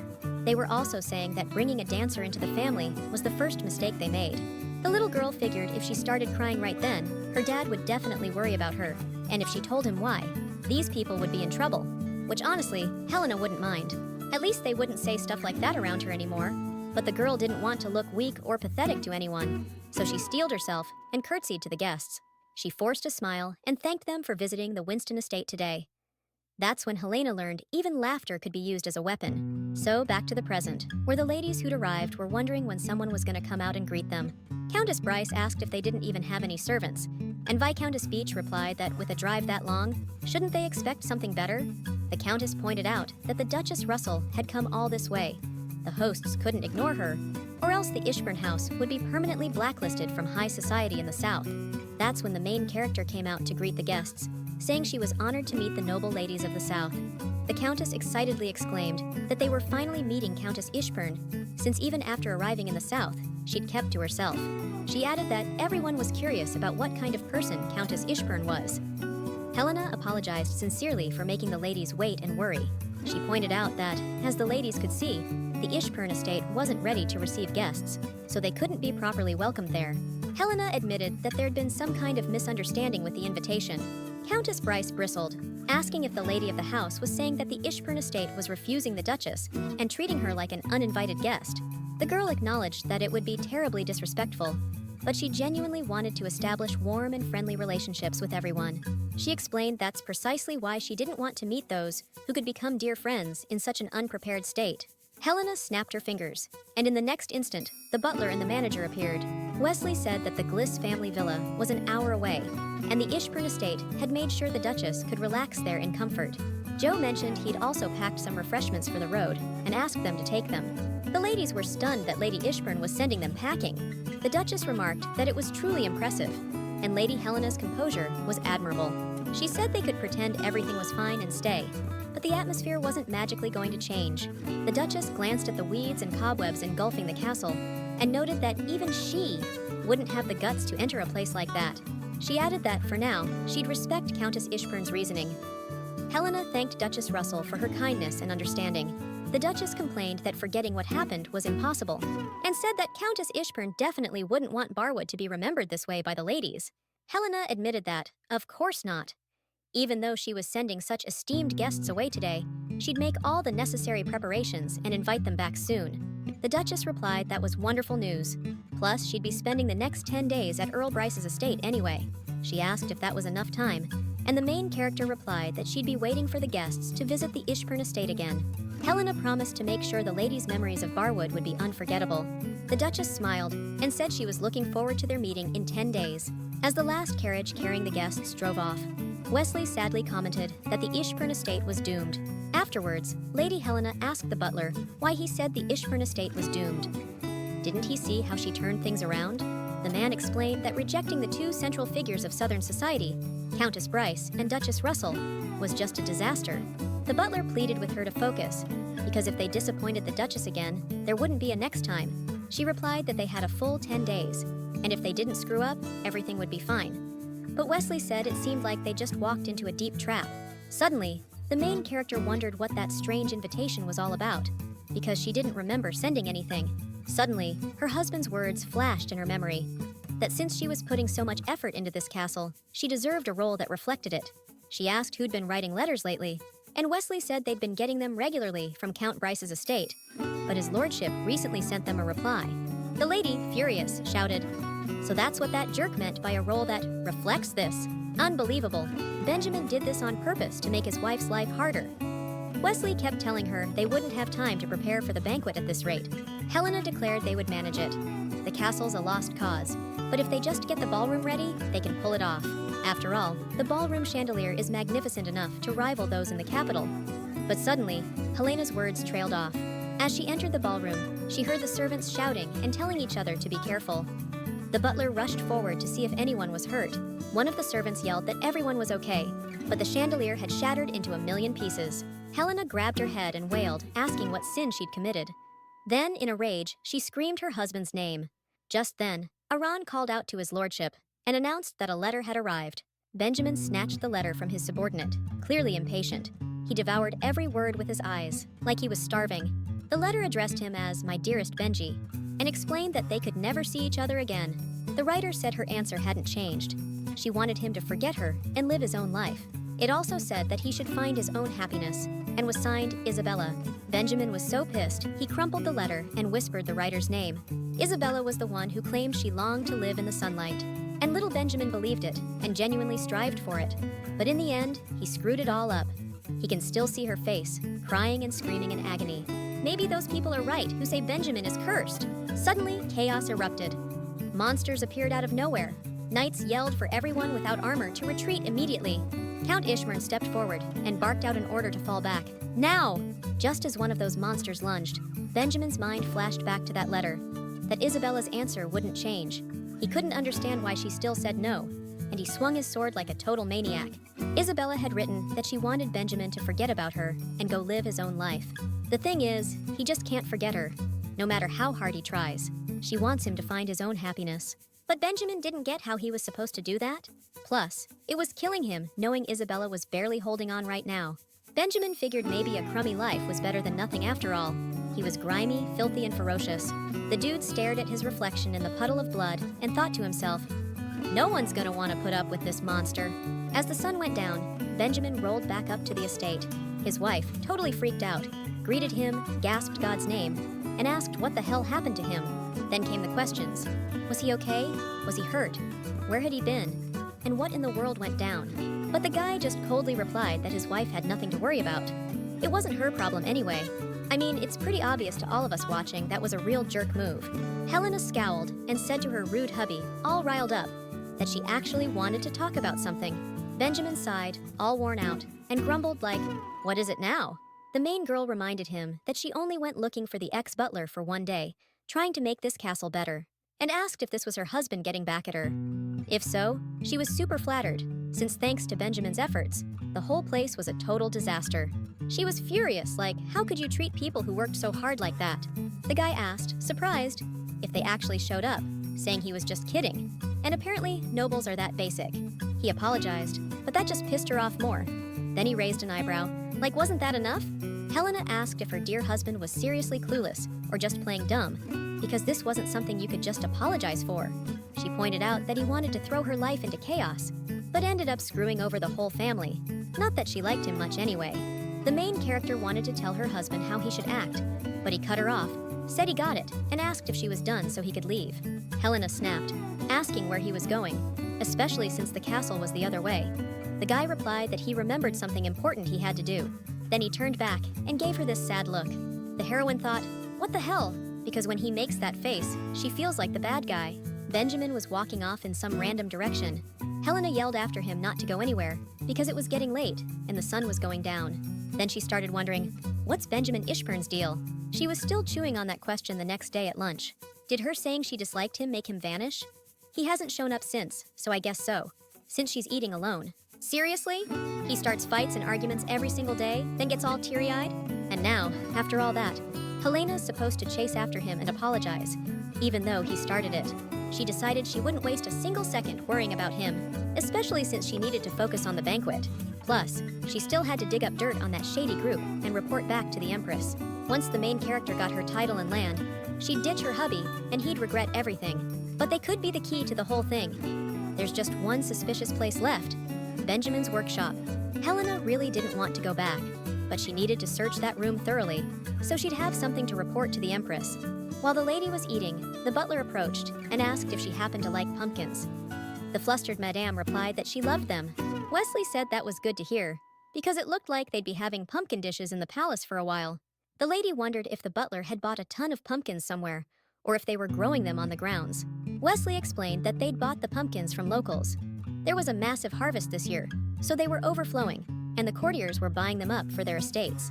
The man concluded that the madam would soon be surprised by how versatile pumpkins could be. Helena thought to herself that, around this time, she celebrated a holiday that was perfect for this creepy estate. Suddenly, it hit the main character. She enthusiastically held out a pumpkin to Wesley and exclaimed happily that she had an idea. So, 10 days passed, and a carriage with respectable ladies was once again heading for a visit to the Ishburn estate. Wow! The Viscountess gushed, spotting the Countess's necklace. Oh, is that, by any chance, the big sapphire everyone's talking about? The Countess smiled and said, "Looks like you have a good eye, my lady." She added, "I couldn't wear anything else, really. Such an unusual invitation practically demands a statement piece."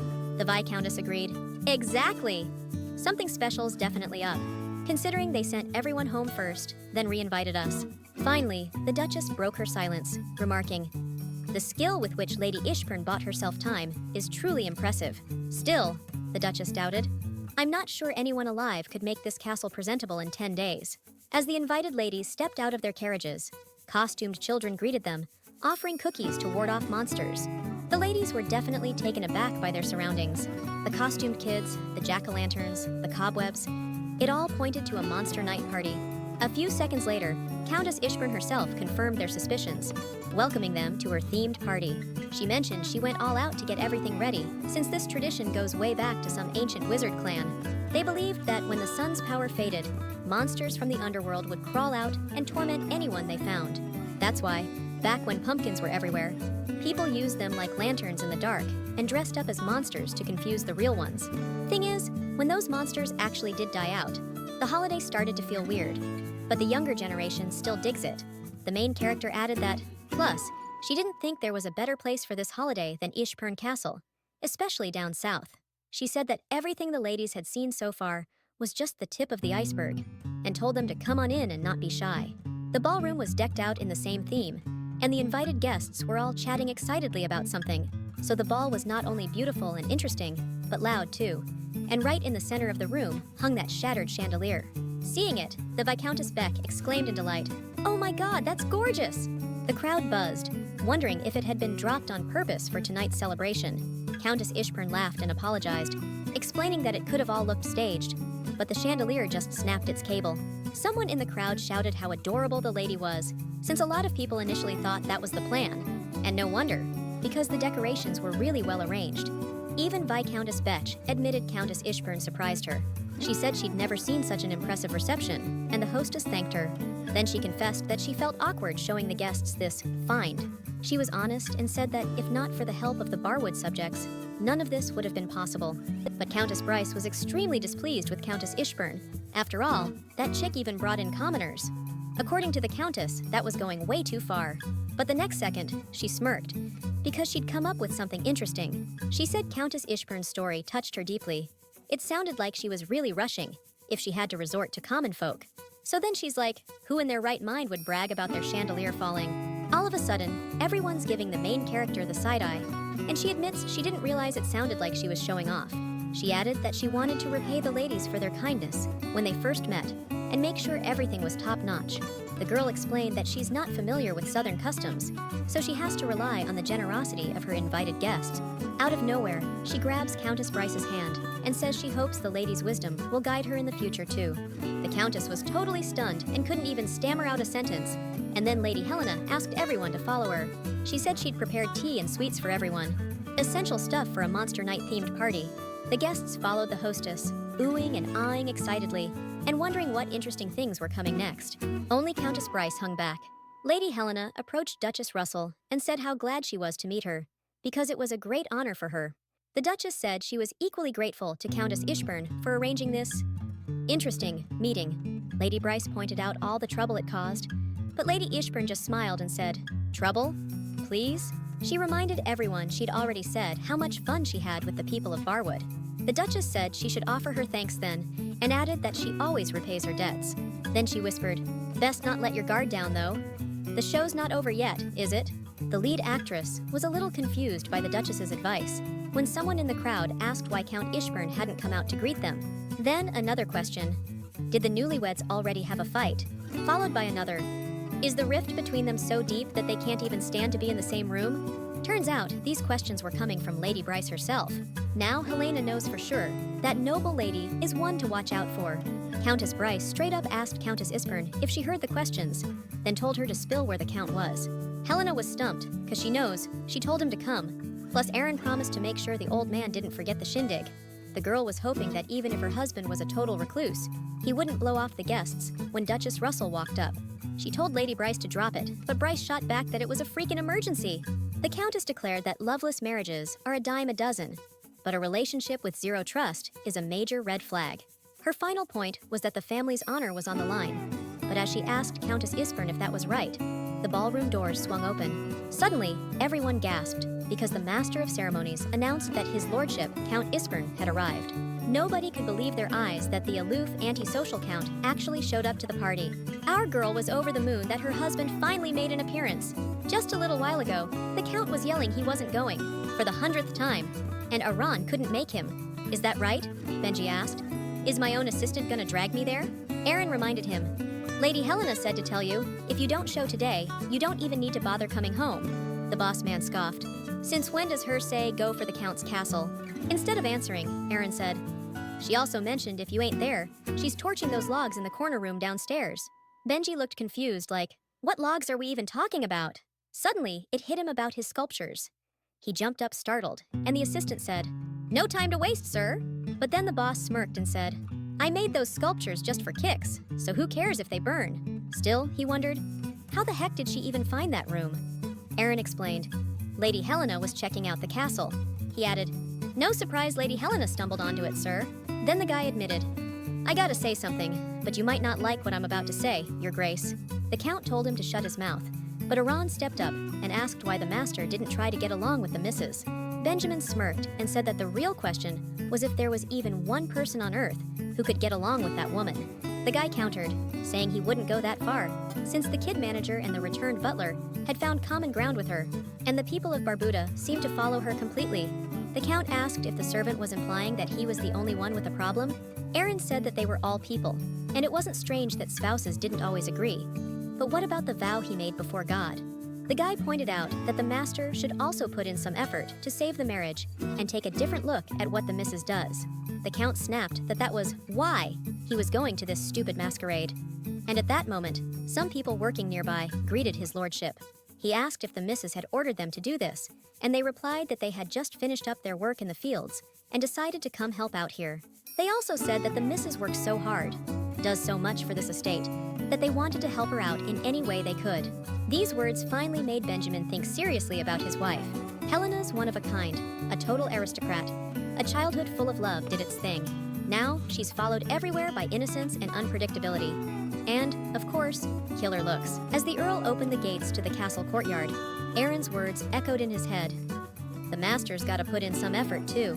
Benjamin changed clothes and told himself this whole circus was temporary, just a couple of hours to tough it out. When Benjamin showed up in the ballroom, Helena's eyes lit up, but the young dude was seriously freaked. I mean, the ballroom was loud and packed, plus a ton of eyes were laser-focused on him. The guests started buzzing and oohing with excitement, and Helena took her husband's arm, chirping about how happy she was to see him.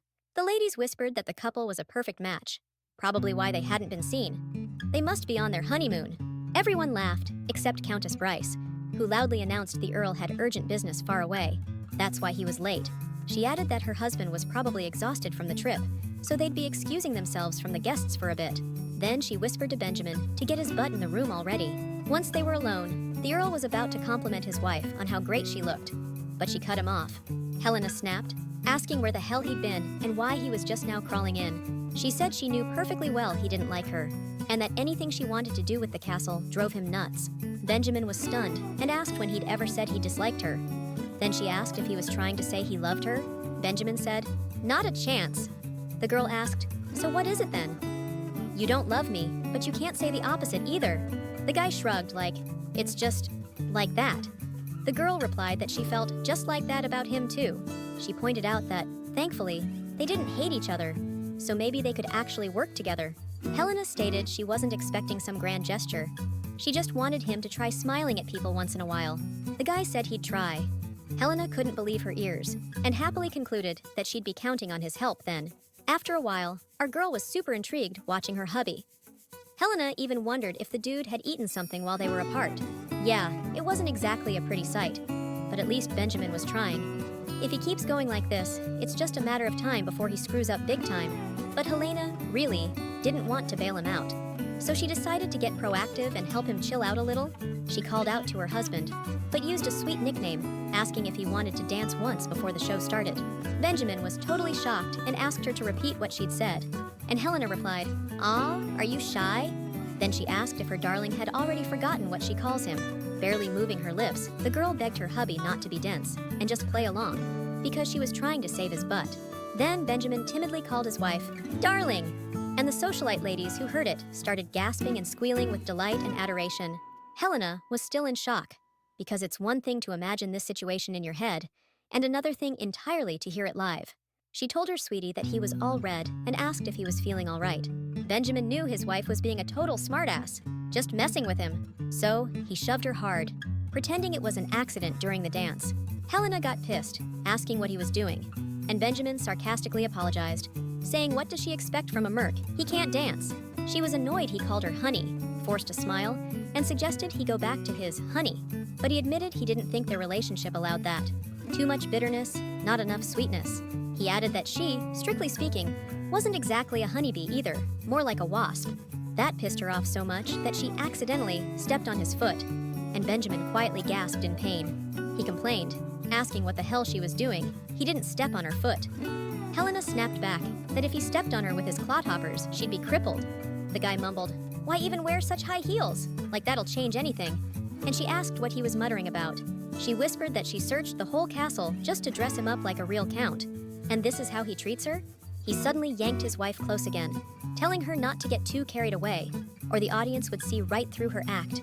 Helena asked when Benjamin had become such a comedian, and he just shrugged, saying it wasn't his fault she fell for it. Later, the main character admitted to herself that it had been a fun day. She'd even managed to unwind, like she was back in the city. Even if it was only for a little while, Helena completely forgot about her original mission. Meanwhile, back in the office, there was a letter on the desk, addressed to someone's little bird, from Clarissa. After the ball, the main character returned to the office, thinking she could finally catch a break. Helena was glad that Mrs. Bryce wasn't pulling any more stunts, and Benjamin was even behaving himself. Now, the girl could safely entrust Benjamin with greeting the male guests. All that was left was checking the guest list, and then sleep. Smiling, the main character remembered the days when she couldn't even imagine such low-key balls existed. Compared to that, the reception for Her Majesty the Empress, which Helena once had the chance to organize, was just outrageously lavish. That tea ceremony was off the charts. I wonder if there'll ever be a day when she and the Empress can just chill with a cup of tea again, like before. Guess they're right. Ain't nothing valued till it's gone, huh? The girl picked up the letter and gasped when she saw the writing. It was from Her Majesty the Empress. The main character woke up in a cold sweat. Turns out it was just another nightmare. Suddenly, Helena's feeling even worse. She made a mental note that she feels real weird today, like her whole body's gone limp. She peeked under the covers, saw bloodstains, sighed sadly, and called for her maid. The maid took the dirty sheets and wished her lady a good rest. Helena couldn't figure out why her period started a whole week early, but at least it was after the ball, not before. So that's why she got so emotional reading that letter. And she keeps putting off writing back, 'cause she still hasn't found out anything about Benjamin's workshop, so she ain't got nothing to say. Helena figured she'd totally deal with it when she felt better, but for now she was gonna chill and not think about any of that. Just like that, her plan to chill and relax went up in smoke, 'cause Benjamin barged into the bedroom asking what was wrong. Helena played dumb, and her husband explained he'd seen the maid carrying a blanket, and it was covered in blood. Helena acted surprised, asked what the big deal was, and told him he should tell her how the guests were doing. He said everyone got home safe and sound, and asked his wife to tell him where it hurt. Helena asked if he still didn't get it, and Benjamin was like, was there something he was missing? She flopped back onto the bed, pulled the blanket over her, and mumbled that it was her time of the month. Period, basically. As the Earl left his wife's chambers, he bumped into the butler, who wished him a good morning. Benjamin couldn't think of anything else to do but ask Wesley what this menstruation disease was all about. Meanwhile, Helena was tossing and turning, unable to sleep, feeling totally wiped out. She'd been working way too hard lately. If it wasn't for Benjamin Ishburn, she wouldn't be in this mess. Speaking of the devil, the hubby's asking how Helena's doing, if she's feeling any better. She said no, then asked why he was still hanging around the castle. Didn't he have somewhere to be today? Hubby asked if there was anything he could do to help his darling wife. Since Wesley had told him everything, Helena got pissed and turned away, saying no, there's nothing he can do about her period, and there's no doctor on the estate anyway. Benjamin said he could call a doctor here, but she told him to forget it. She wasn't about to show her body to some strange dude, even though she said she'd be fine if she just rested for a few days. Benjamin showed up in the bedroom again, a little later, with a tray of food. Helena rolled her eyes and asked in disgust, "What's this crap?" He said his wife needed to replenish the blood she was losing. Helena scoffed and asked, "Replenish it with what? Food? How'd he even come up with that idea?" She noted with revulsion that it was fish soup of all things. Helena's never touched it before, and she ain't startin' now. Benjamin asked if she could at least try something, and Helena thought, man, this is punishment, not a husband. Helena yelled she didn't want it. And what's with this stubborn jerk of a husband? But Benjamin kept pushing, saying he knew she was hurting, but she needed to eat something, get her strength back. She sighed, annoyed, and grabbed the sandwich just to get her husband off her back. Helena chewed, thinking how exhausted she was, having to waste energy on this weirdo husband on top of everything else. The girl wanted to ditch him, and after swallowing, asked if that was enough now. She told him to leave, and the Earl wiped crumbs off her mouth. He praised her, wished her a good rest, and said he wouldn't bother her. He'd go ask them to bring the lady some hot tea. As Benjamin left, the main character thought to herself, does this guy really think I'll forgive him just because he's got a pretty face? The second Helena feels better, she's heading straight to her husband's workshop. That's where she'll find the key to his secrets. A smile spread across her face, 'cause she was totally picturing herself with a title, estate, and her own land. Problem is, her thoughts are all jumbled up. Girl realized she's seriously wiped out. The Countess called Helena, poor thing, since she goes through so much pain every month. Her dad told his sweet daughter to drink her medicine. The man promised that when she's feeling up to it, they'll grab dinner together. He'll have the cooks make Helena's favorite dish. The main character was totally lost. Was she home? Henry wished his sis a speedy recovery, and Ira said they were super worried. Tears welled up in the main character's eyes, and she started to sniffle. She missed home so freaking much. Suddenly, Benjamin appeared out of the shadows. Helena called out his name, asking how he got there, but he didn't react at all. He just silently ran his fingers along her mouth, like he was wiping away crumbs. Out of nowhere, Her Majesty the Empress shows up, saying Helena's a huge letdown. She's all like, did this girl seriously think she could break a promise to the Empress herself? Still icy, Her Majesty tells Helena that maybe she needs a little cup of tea. Our girl eyes the cup like it's about to bite her, and the Empress barks, "What are you waiting for? Drink it!" Suddenly, the girl feels a blast of cold. Her hands start shaking, and she can't hold on to the cup. Her body just locked up like solid ice. She's frozen, can't move, and inside her head, she's begging her loved ones. Okay, so our main character's thrashing around in bed. She's soaked in tears and sweat, begging them to stay, not to disappear. She can't lose them. Meanwhile, Benjamin's hurrying to his wife's room with a tray of food. She's been looking so drained lately. He told himself he needed to pay closer attention to when and what she was eating from now on. On his way, the Earl runs into the young manager, who greets him cheerfully. Benjamin asks Joe what that stack of papers is he's holding. He explained that the lady asked him to prepare them, mostly expense reports from the last reception and employee payroll statements, and also land tax documents. The Earl stated that he would handle that himself, since the lady wasn't feeling well today. The manager offered to call a doctor for the lady. Benjamin remembered his wife's words, that she wasn't going to let some strange guy poke and prod her, and ordered Joe to find a female doctor. Then he glanced at the documents and marveled at how such a delicate girl managed to handle everything on her own. And she had to take care of the ball preparations too. No wonder she collapsed. The dude was mentally kicking himself for acting like a total kid. But suddenly, his face twisted with fear, because Helena was tossing, turning, and moaning in bed. Benjamin dropped his stack of papers and rushed to her side. The heroine woke up with a cold compress on her forehead and realized it was already night. Guess she'd been out for a while. She found her husband lying next to her and realized she couldn't even lift her arm. Benjamin told her to get some more sleep since it was late, but she asked what time it was. He said it was 10. She'd crashed right after breakfast, been restless all day, and then started sweating bullets. Benjamin said she eventually passed out. She gasped sadly, remembering all the stuff she had planned for the day. Benjamin put aside a stack of documents, remarking how unbelievably much effort and attention this castle demands, even after all she's done. At this rate, she was going to completely wreck her body, especially with the way she's been eating. She didn't like what he said, snapping back that if he'd lifted a finger, none of this would have happened. Benjamin said that's exactly why he's suggesting they divvy up tasks from now on, especially if they're urgent. He added he was scared stiff when he saw Helena unconscious. She was shocked he was so worried about her. But a second later, Helena snapped that it was all his fault, since he doesn't usually push himself this hard. Helena huffed. Did Benjamin even realize how sleep-deprived she was because of that reception? Besides, if she isn't holding someone's hand, she's guaranteed to have a nightmare, and he promised to take care of her. But he bailed. Benjamin, in a gentle voice, begged his wife's forgiveness and promised he'd always be by her side from now on. The main character wondered if this was really the Benjamin she knew. She didn't get why he was acting like this, doing things he never wanted to do in the first place. The main character let out a huge yawn. She finally got some sleep. Now Helena felt great. They say the morning's wiser than the evening for a reason. On the one hand, thanks to Benjamin, she's not having nightmares anymore. On the other hand, she's completely burned out because of him too, having to clean up the mess from that ball he threw. Everything hit her at once, the reception, her period.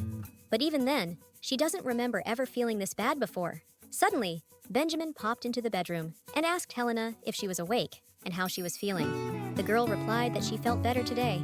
Then, her loving husband held out a flower and declared that here was a rose for Rose Dew, just like she asked for. He added that he went looking specifically for Helena because there aren't any roses in the Ishburn estate garden. Helena was outraged. It's a poisonous flower. She yelled that her hubby did it on purpose, but he asked, confused, "What do you mean? Isn't it a rose?" Helena was indignant. "Where?"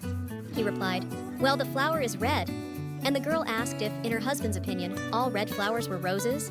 Benjamin wondered, aren't they? The girl mentally fumed, "What a guy, seriously." He couldn't tell a rose from poison ivy, so the best thing to do would be to haul ass out of here ASAP. Back in the day, mages, the arcane, ruled this world, and they used magic to build an empire the likes of which nobody's ever seen. But overuse of magic shattered the barrier between the surface and the underworld, and demons poured through that crack. That's when the heroes showed up, sent by the High God, and they crushed the monsters and sealed the portal to the underworld.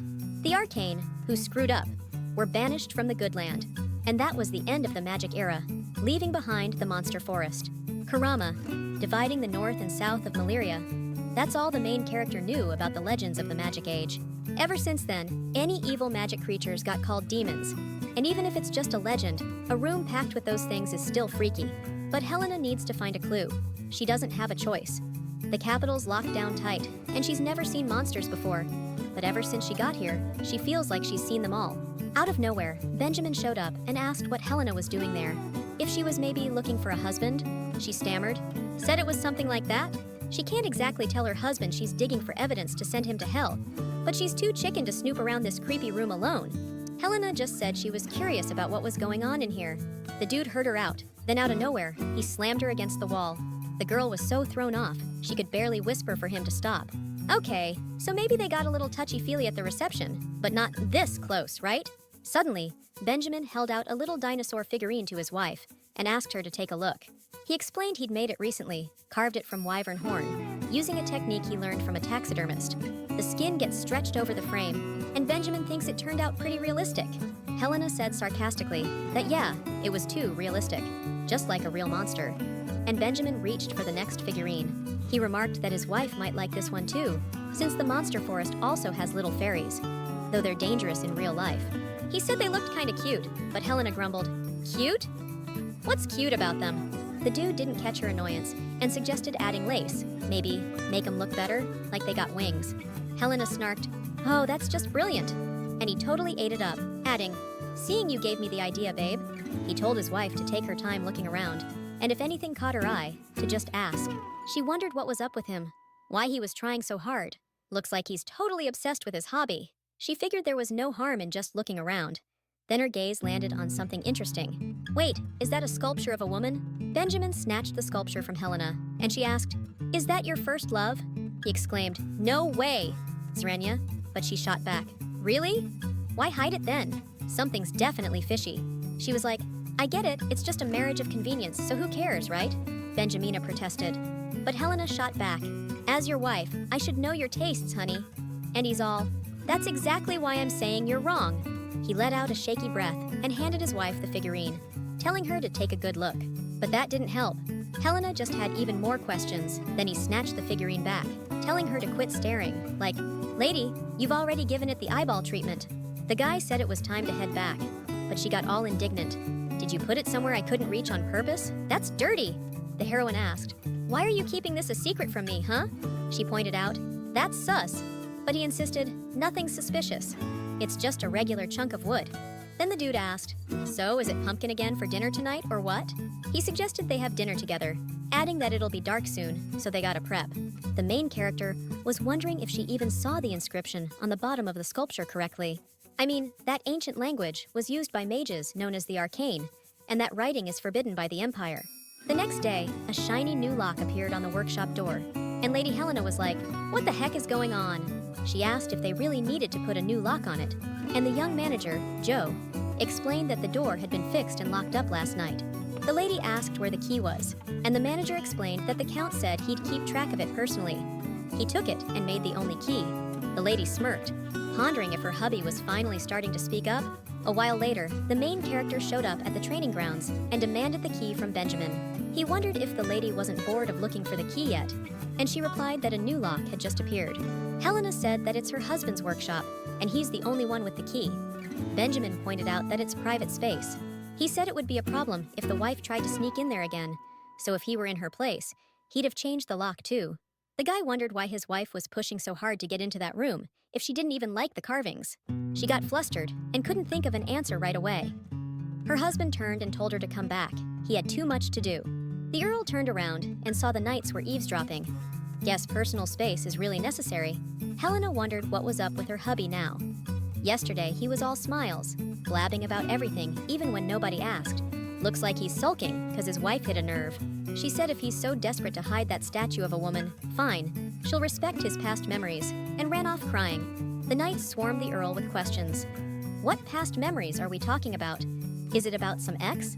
The Earl snapped that it wasn't like that at all, but it didn't help. The knights were still calling him a pervert and a womanizer behind his back. The Earl declared one more word, and the knights would regret it, because it's not what they think. Looks like Benjamin's let you guys get too comfortable. He announced the squads heading to the village on the edge of Hota immediately. It's been too long since a cleanup. The knights were floored by the sudden order, and Aaron asked if maybe the madam was jealous. The count just laughed and said she'd never be. The guy pointed out his gut was telling him that's exactly what was up. The Lord snapped back that if Aaron kept talking nonsense, he'd be going with everyone else. The guy asked if he was staying behind. Then he'd gladly take care of the beautiful lady in the castle.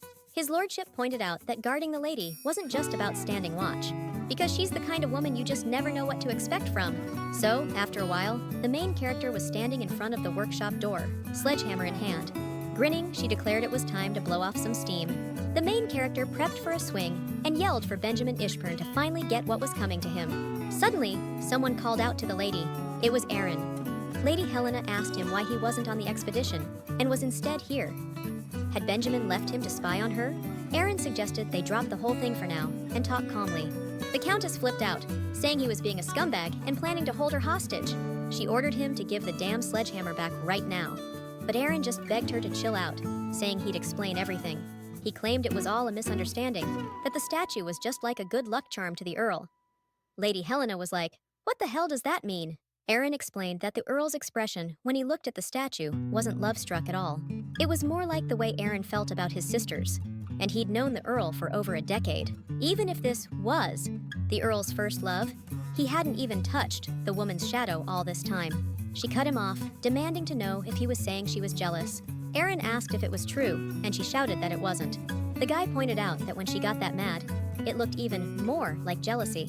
He chimed in, saying he was thrilled, because it just proves how tight the Earl and Countess are as a couple. Lady Helena just screamed. That wasn't true. Loud enough to wake the whole freaking castle. Back in her study, the main character was thinking, no way, everyone actually thinks she's jealous now? Seriously, all she wanted to know was if that sculpture really was an ancient woman, because she needs evidence for her letter to Her Majesty. But the more Ben hides it, the sketchier it looks. The ancient language the arcane used for magic is supposed to be totally forbidden. I mean, owning a statue with ancient writing isn't a crime. But the real question is, who is this dangerous group? The arcane are a cursed race who brought monsters to this world. Their eyes glow red in the dark. They say they always lived in hiding and became the lowest class of slaves. Benjamin does have red eyes, but they don't glow. Plus, Benjamin's definitely the legit heir to the Ishburn line, but maybe he's got some kind of connection to the arcane. Helena was stumped. Given the history, the kingdom definitely had a stance on this, but this whole discrimination based on looks thing never sat right with her. The ones who actually needed to pay for their crimes were gone centuries ago. Besides, who's to say that's even an ancient language? Helena barely knows ancient writing. It could just be some scribbles. Jumping the gun in an info war like this could be poison. She needed solid intel first, then she could take it to the Empress. The main character concluded that seeing as how things were turning out, she'd have to rethink the whole plan. So, when evening came, Helena greeted Benjamin with warmth and genuine joy. She told him how amazing he was looking today, and asked if the purge went smoothly. Naturally, the young man was confused. Helena asked what was so strange about a wife greeting her husband. To herself, she reasoned that if she kept up these conversations, she might get closer to him, and maybe another important clue would surface. The Earl said that he did the same thing every day. Check the territory and catch monsters. Nothing too strenuous. Seriously, that's still awesome, his wife gushed. You are the Empire's best swordsman, after all. Benjamin blushed, muttering, I'm not that good. Helena thought to herself, not a bad reaction. Gotta keep pushing, she thought, then exclaimed, Oh my God, honey, your hands are a disaster, all cracked up. She rattled on. If those hands get wet, it'll sting like crazy. Benjamin just shrugged. Doesn't bother me. You can't let such beautiful hands get into such a terrible state, she insisted. Now, come on, she told him, follow me. Pronto, Helena explained. I brought this hand cream and some nice-smelling oil with me when I came to the castle. Just rub some of this stuff on, and I guarantee they'll feel 1,000,000 times better. Back in the capital, there are salons that do hand treatments. I went to one with Her Majesty the Empress once. They massage your hands in warm water, then slather on all these oils. It was incredibly relaxing. Oh, and that salon does killer nail art, by the way. They even matched Helena's manicure to her eye color, this green and gold design. She was blown away by how much she liked it.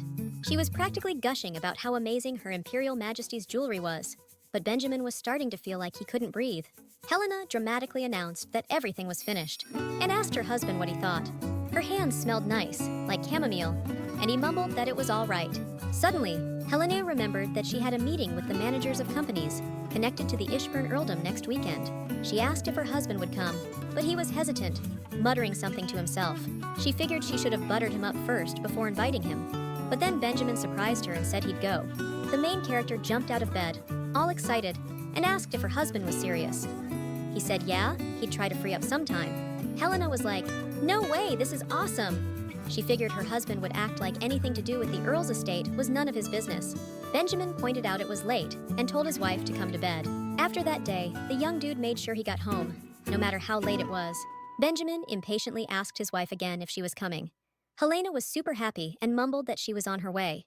After his wife got into bed, he told her to have sweet dreams. The girl couldn't believe her luck, that her cold and distant hubby had just fallen asleep next to her. Once you get to know Benjamin, he's actually pretty upfront. But the day Helena is honest with him will never come, because she has to keep the promise she made to Her Majesty the Empress. On the big day, the main character ran through her checklist. Map, plan, even some backup info, just in case. Helena was freaking out, but she felt ready, so everything should go off without a hitch. She asked Wesley if everyone was in the hall, and he said yeah, all the invitees were there. Even the Count was waiting outside the dining hall. The girl couldn't believe it, because that meant Benjamin was actually going through with this partnership. Wesley double-checked the prepared documents, then wished Lady Helena good luck, and he said he hoped everything would go smoothly and end without any drama. The girl declared that the Ishburn County had nothing to worry about, because she was here, and she would win today. Meanwhile, the businessmen were shooting the breeze, trying to figure out why they'd all been suddenly called together. Burrell, the merchant, head of the trade group, said if it was the same old BS, he was out of there. He explained that the Ishburn County unilaterally cut off investment with their guild and hadn't given them a single explanation in the last 5 years. If this deal totally fell apart, isn't that because the Count himself screwed up? Burrell chimed in, saying that this new Count's a real arrogant show-off, just like McKenna's kid. McKenna, the builder, told Burrell to watch his mouth, saying he gets the guy's feelings, but the Count is still Barwood's lord. Duval, the merchant and head of the guild, said McKenna's right, since merchants and the lord have a mutually beneficial thing going on. And if the Counts decided to start fresh, then the merchants have got to back him. Burrell wondered if one guy showing up really changed anything in the last 5 years. He added he's going to get Chineyou to officially bail on the deal. Just as the Countess walked in and thanked everyone for coming despite everything, the crowd responded that it was an honor to be invited by the Count and Countess. Helena smiled, told everyone to take their seats, and suggested they start by discussing why they were all called here. The Countess explained she wanted to start by apologizing for the county's past mistakes. She also sends her apologies and thanks everyone for continuing to work for the good of the county, despite the losses incurred.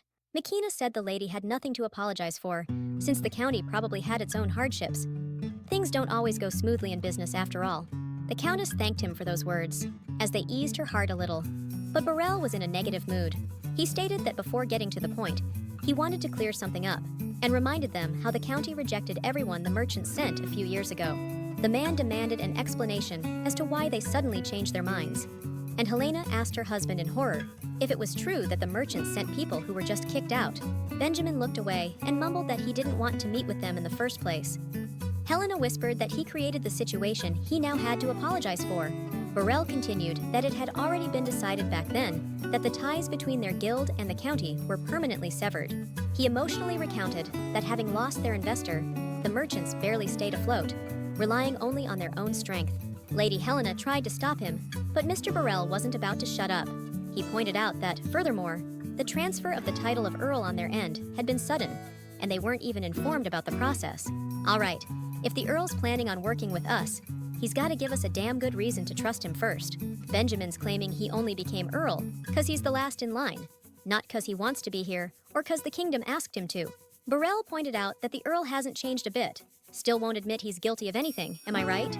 Benjamin stood up and asked the hothead if he wasn't the one who always looked away, too chicken to meet his eyes. He announced that if everyone's having such a hard time trusting the new Earl, then they can damn well trust his wife, Helena Ishburn. Out of the blue, Duval piped up, telling the Earl that the merchants are doing just fine without the Earl's estate these days. But if His Excellency really wants to build a new partnership, then the county needs to bring something to the table too. The Countess chirped up, all smiles, saying she definitely came prepared, and she's got an offer they can't refuse. She added that she's planning on building a central hub city in Barwood. Duval asked if the lady meant she wants to build a city on the scale of Tiras in Eleron or Klaas in the Guelph Duchy. He pointed out Taurus had an edge, being close to the capital, but Klaas had a rare portal, nowhere else to be found. The guy wondered how the lady planned to build a hub there, since Barwood didn't have anything like that. Helena said, even without a portal, "Isn't there the Munka trade route?" The men asked if the lady was talking about the Luka crossroads, connecting the east and west of the southern territories. Helena said she meant Goha. Maiken noted that, actually, only a limited number of people can even use the portals. So, developing a city bypassing the portals could be more advantageous. It could become the biggest city in the south. Helena said that's exactly what she meant. Together, they'd make Goha the central city of Barwood, and eventually, it'll become the biggest metropolis in the southern region. That evening, Helena chatted with her husband, noting that, as expected from merchants, mention money and they perk right up. But at least the ones who stuck around have some conscience, so there shouldn't be too many obstacles. Benjamin figured his wife's support would solve everything, then asked how she even came up with the idea of developing Goha. She explained that her last trip to Goha to find Wellesley really sealed the deal for her. I mean, if we fix the infrastructure and security, Goha's got real potential for growth. Helena added that Ishburn County's got the muscle to handle security, and a solid business plan will reel in investments from Barwood's nobles. Benjamin asked if there was anything else he could do to help, saying he'd do anything she needed. Helena said she wanted to talk about getting some investment from the aristocrats later. Then she asked about that guy, Bogle. What's the deal? Why was Benjamin so tense? It's not like he's never met with merchants before. Benjamin confessed that when he inherited the title, those merchants were the first ones to reach out, so he'd met with them a few times. She asked why he'd ignored them for 5 years then. He stammered, saying he hadn't looked over the paperwork properly. She was like, "What does that even mean?" He explained it was hard to understand, and he screwed up. But anyway, Ben realized the business world wasn't for him, and Helena flipped out, like, how could he say that?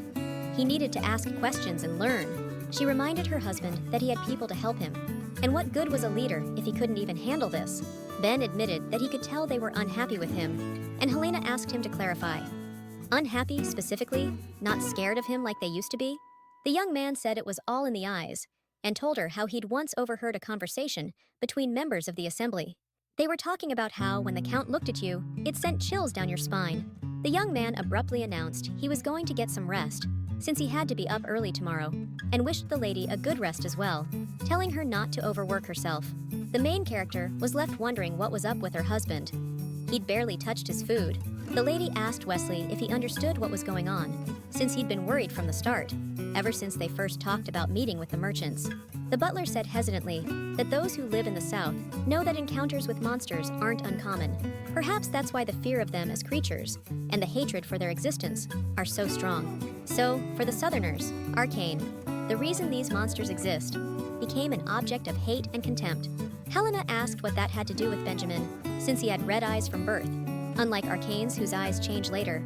Wesley pointed out that the Count isn't actually an arcane, but a single symbol on his body is enough to strike fear into people, and that's the brutal truth. So, the Count and Countess were discussing plans with the builders to fortify and improve the city.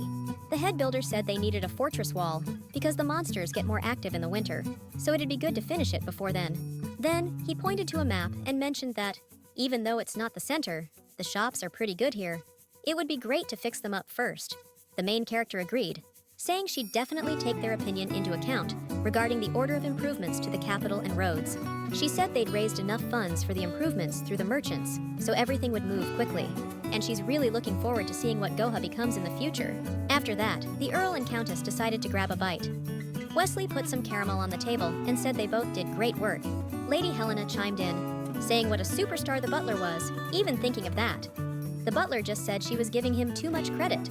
Benjamin scoffed that he didn't need any, and told Wesley to just get on with making the food.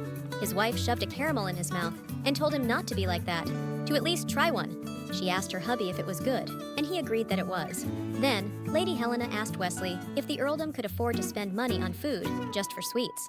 She added that they buy sweets pretty often, and Wesley asked if she really didn't know. There are tons of sugarcane plantations in the south, so the earldom doesn't have any sugar problems. That's why there are so many dessert shops. The butler revealed that the earl's family seems to have their own cane plantation too. Lady Helena perked up and excitedly asked if he was serious. Wesley mentioned that the plantation isn't running right now for some reason. The main character wondered why sugar production was so rare in the north. Helena figured this was definitely gonna make bank, and she'd deal with the details later. The butler bowed out, saying he'd get the food prepped, and Benjamin asked. Suddenly, the dude asked his wife if she'd figured out how to win over the nobles, and she excitedly chirped that she had it all covered. She held out a box to him, telling him to start with this. Benjamin asked if those were glasses, pointing out he already had glasses, but she grumbled that his were totally not stylish enough. She pounced on him, demanding he put them on right now, and he yelled at her to cut it out. When Benjamin finally slapped on the glasses, she gushed about how amazing they looked on him. She pointed out that even his gaze looked softer and demanded he wear those glasses to the noble gathering tonight. Helena also asked him to wear the outfit she'd picked out.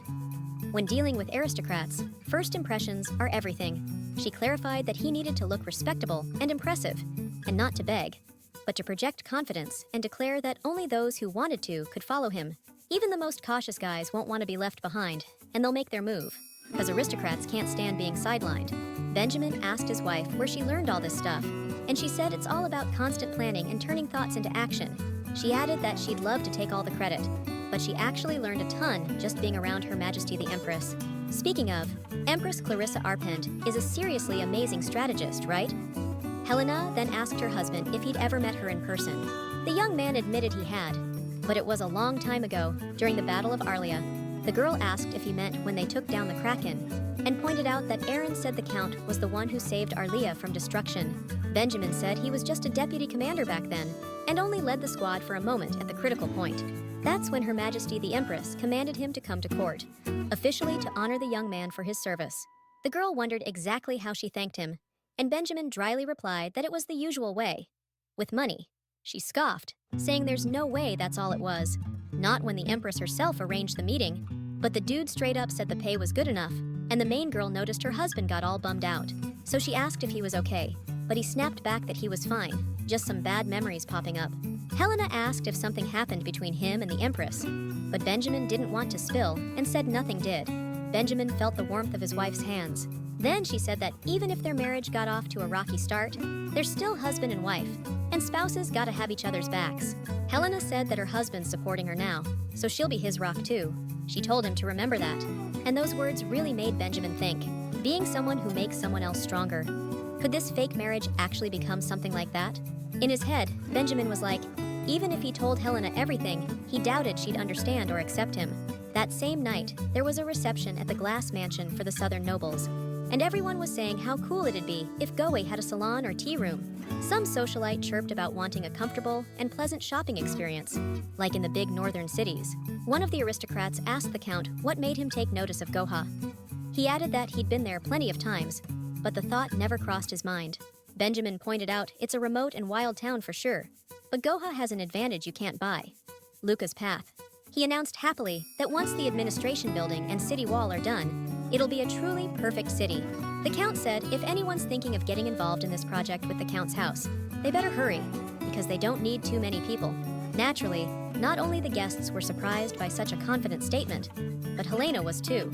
So she added that because of this, the Ishburn County would soon hold a charity fair to raise money for the construction. But the fair won't be ordinary.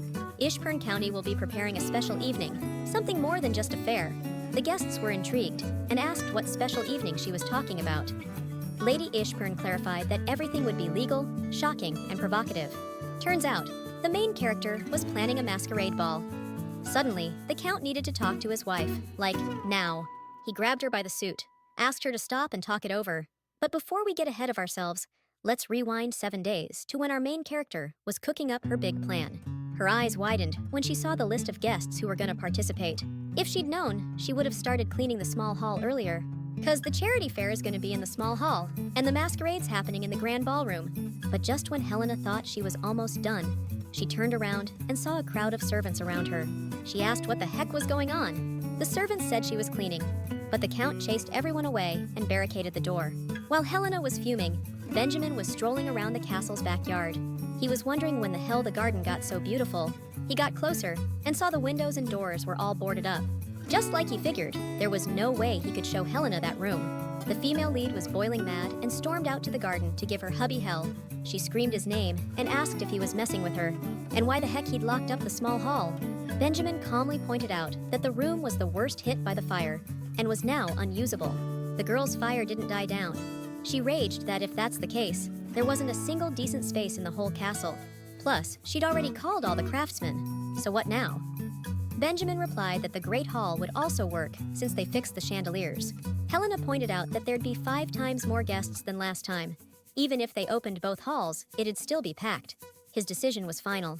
He declared that the room was off limits, no matter what, then asked his wife not to be mad at him and to find some other solution. Helena was pissed, saying her husband was impossible to talk to.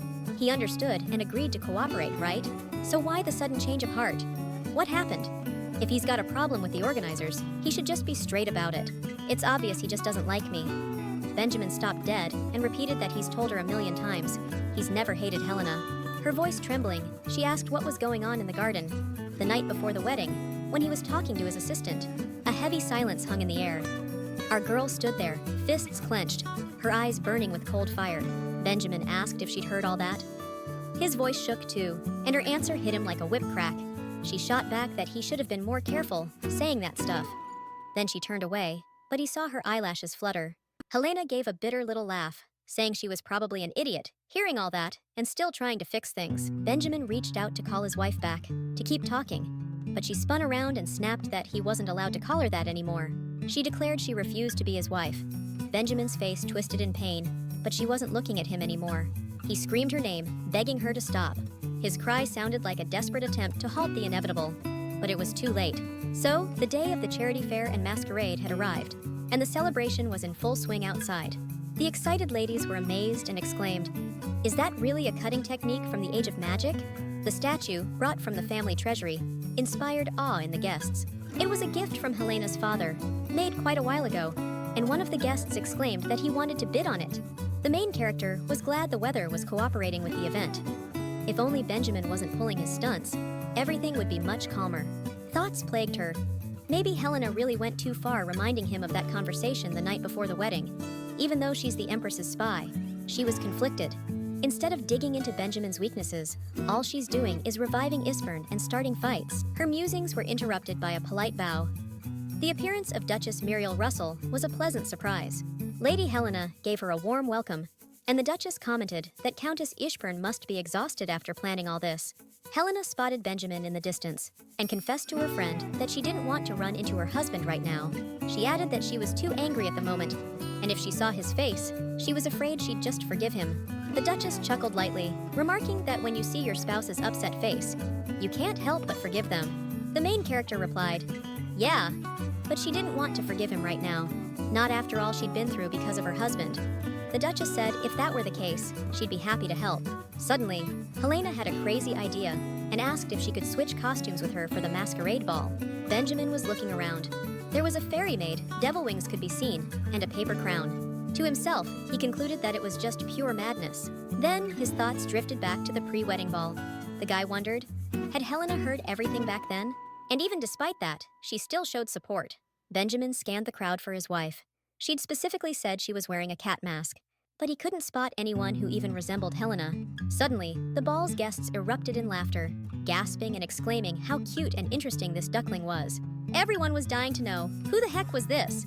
But Benjamin instantly knew, and he headed straight for the duckling. He grabbed it by the wing and asked if he could have a word with Helena. The duckling recoiled and squawked that it wasn't that person at all, quack quack. The guy smirked, then scooped up the duckling, threw it over his shoulder, apologized to everyone, and begged for a minute of their precious time, because he really needed to talk. The guests started whispering that this dude had totally lost it. The duckling demanded to be put down right away, because she wasn't some piece of luggage. Finally, the duckling's little feet touched the floor. Benjamin asked if he was satisfied now. Helena's voice piped up, asking how the kid knew it was her. He just said there were ways to tell. Then he grabs the top of the costume and looks like he's about to rip it off. The girl got all indignant, asking what he thought he was doing. Benjamin politely asked her to take off the stupid suit. He explained he couldn't even focus enough to talk. Helena was like, did he expect her to strip right here? Benjamin got flustered and asked if she was wearing anything underneath. The duck yelled, "What did he think? Of course she had underwear on." Benjamin snapped, saying he got it, and to drop the subject. He told Helena she didn't have to take off the costume, just talk. Helena huffed, asking about what. She was still pissed and didn't want to talk about anything. Benjamin told her to just hold on. Just then, music started playing. The guests were all excited, saying that cute little duck and the cat count were about to waltz. Benjamin pointed out that everyone was watching them. Wasn't Helena going to do something? He asked, all sarcastic, if she didn't just love living up to expectations. Helena asked the guy if he even knew how to waltz. He just said all dances are the same crap. Then she stomped on his foot, hard. Benjamin yelped in pain. The girl declared that from now on, he'd better get used to doing things her way. She really hammered it home, and the guests were all, "Oh, how sweet! What a touching moment." The main character thought to herself that every time she looks at Benjamin, she realizes how damn hot he is. Here he is, standing right in front of her, and her heart's doing that flutter thing again. Sure, she's over being mad, but still. Out of nowhere, Benjamin apologized to Helena. He added that he wanted to apologize first for what he'd said before the wedding. Without thinking, Benjamin pointed out that he'd be pissed too if he heard something like that. But to explain, Ishburn County really needed the cash, and he added that he doesn't trust people, especially nobles. He confessed that something terrible happened in the small hall once, making it a place you just can't show to guests. That's why he locked it up, and Benjamin admitted that he took matters into his own hands and apologized. Helena thought to herself that it was weird. She should be happy he's opening up to her, right? But these revelations are just making her feel worse, since she has to carry out the Empress's orders and leave this place. In her mind, she was asking Benjamin what he was planning to do once he'd given her his heart. The young man said he couldn't tell Helena everything he'd been through right now, but someday he'd get past it. The girl cut him off, saying he didn't need to say any more. Either way, the charity auction was all sorted out. The main character admitted that the situation the night before the wedding really ticked her off, but it didn't stick with her too much. She added that's just how arranged marriages are. But she felt bad for Benjamin. What if there was a woman better suited for him? But no, he ended up with her, and the guy was totally lost on what she was getting at. The girl sadly concluded that the couple was a mismatch. They didn't click in conversation or timing, but Benjamin protested that he never thought about it. Helena pointed out that that's exactly why they don't click, secretly thinking to herself that Benjamin was incredibly naive. Someone like him couldn't possibly be plotting a conspiracy that could threaten the safety of the Empire. So, even if the main character keeps looking for clues, he'll be all right. I wonder if Benjamin will live alone or meet someone else. But it doesn't matter so much, as long as he's happy. Helena asked if he'd said everything he wanted, since she wasn't mad anymore, so he didn't need to worry, and moved away from Benjamin. But he grabbed her wing again and muttered under his breath that this wasn't over. The guy dragged her towards the exit of the hall. Helena resisted, yelling that they couldn't just leave the hall like that. She made it clear that even if the organizer's wearing a mask and costume, they can't just disappear for that long. But Benjamin had already led the girl into the hallway, taken off his mask, and helped her remove the top half of her costume. Naturally, Helena was pissed and demanded to know what was going on. But instead of answering, Benjamin gently and shyly kissed the girl on the forehead. The girl was shocked and flustered. She asked him what the hell that was. The young man said he didn't even know how it happened. He just did it because he wanted to. Helena was outraged, asking if he was serious, kissing her and then saying that. She asked if it wasn't because of feelings, then what was it for? Was it just some horny impulse? But the guy got super embarrassed and confused, asking, "Sexual who?" Helena declared that even if he's bursting with hormones, that kind of behavior is unacceptable, especially since they're not like that. Benjamin was totally lost, didn't know what to do, so he just went with his gut and hugged Helena. He told her it wasn't like that. It was just his way of saying thanks. She pointed out he had a pretty weird way of showing gratitude, and asked if he thanked people like that everywhere. Benjamin immediately pulled away. He got all indignant, asking if he'd ever do something like that anywhere else. The main character yelled that what he was doing was just ridiculous. She threw out that she was going back to the party, but the guy tried to stop her, begging her to stay. The young man shouted that they weren't finished talking, but Helena didn't react to his yelling at all and kept running. Watching her heels disappear, Benjamin sighed sadly and thought he could go crazy with a wife like that. That evening, taking a bath, the main character thought to herself how great everything went.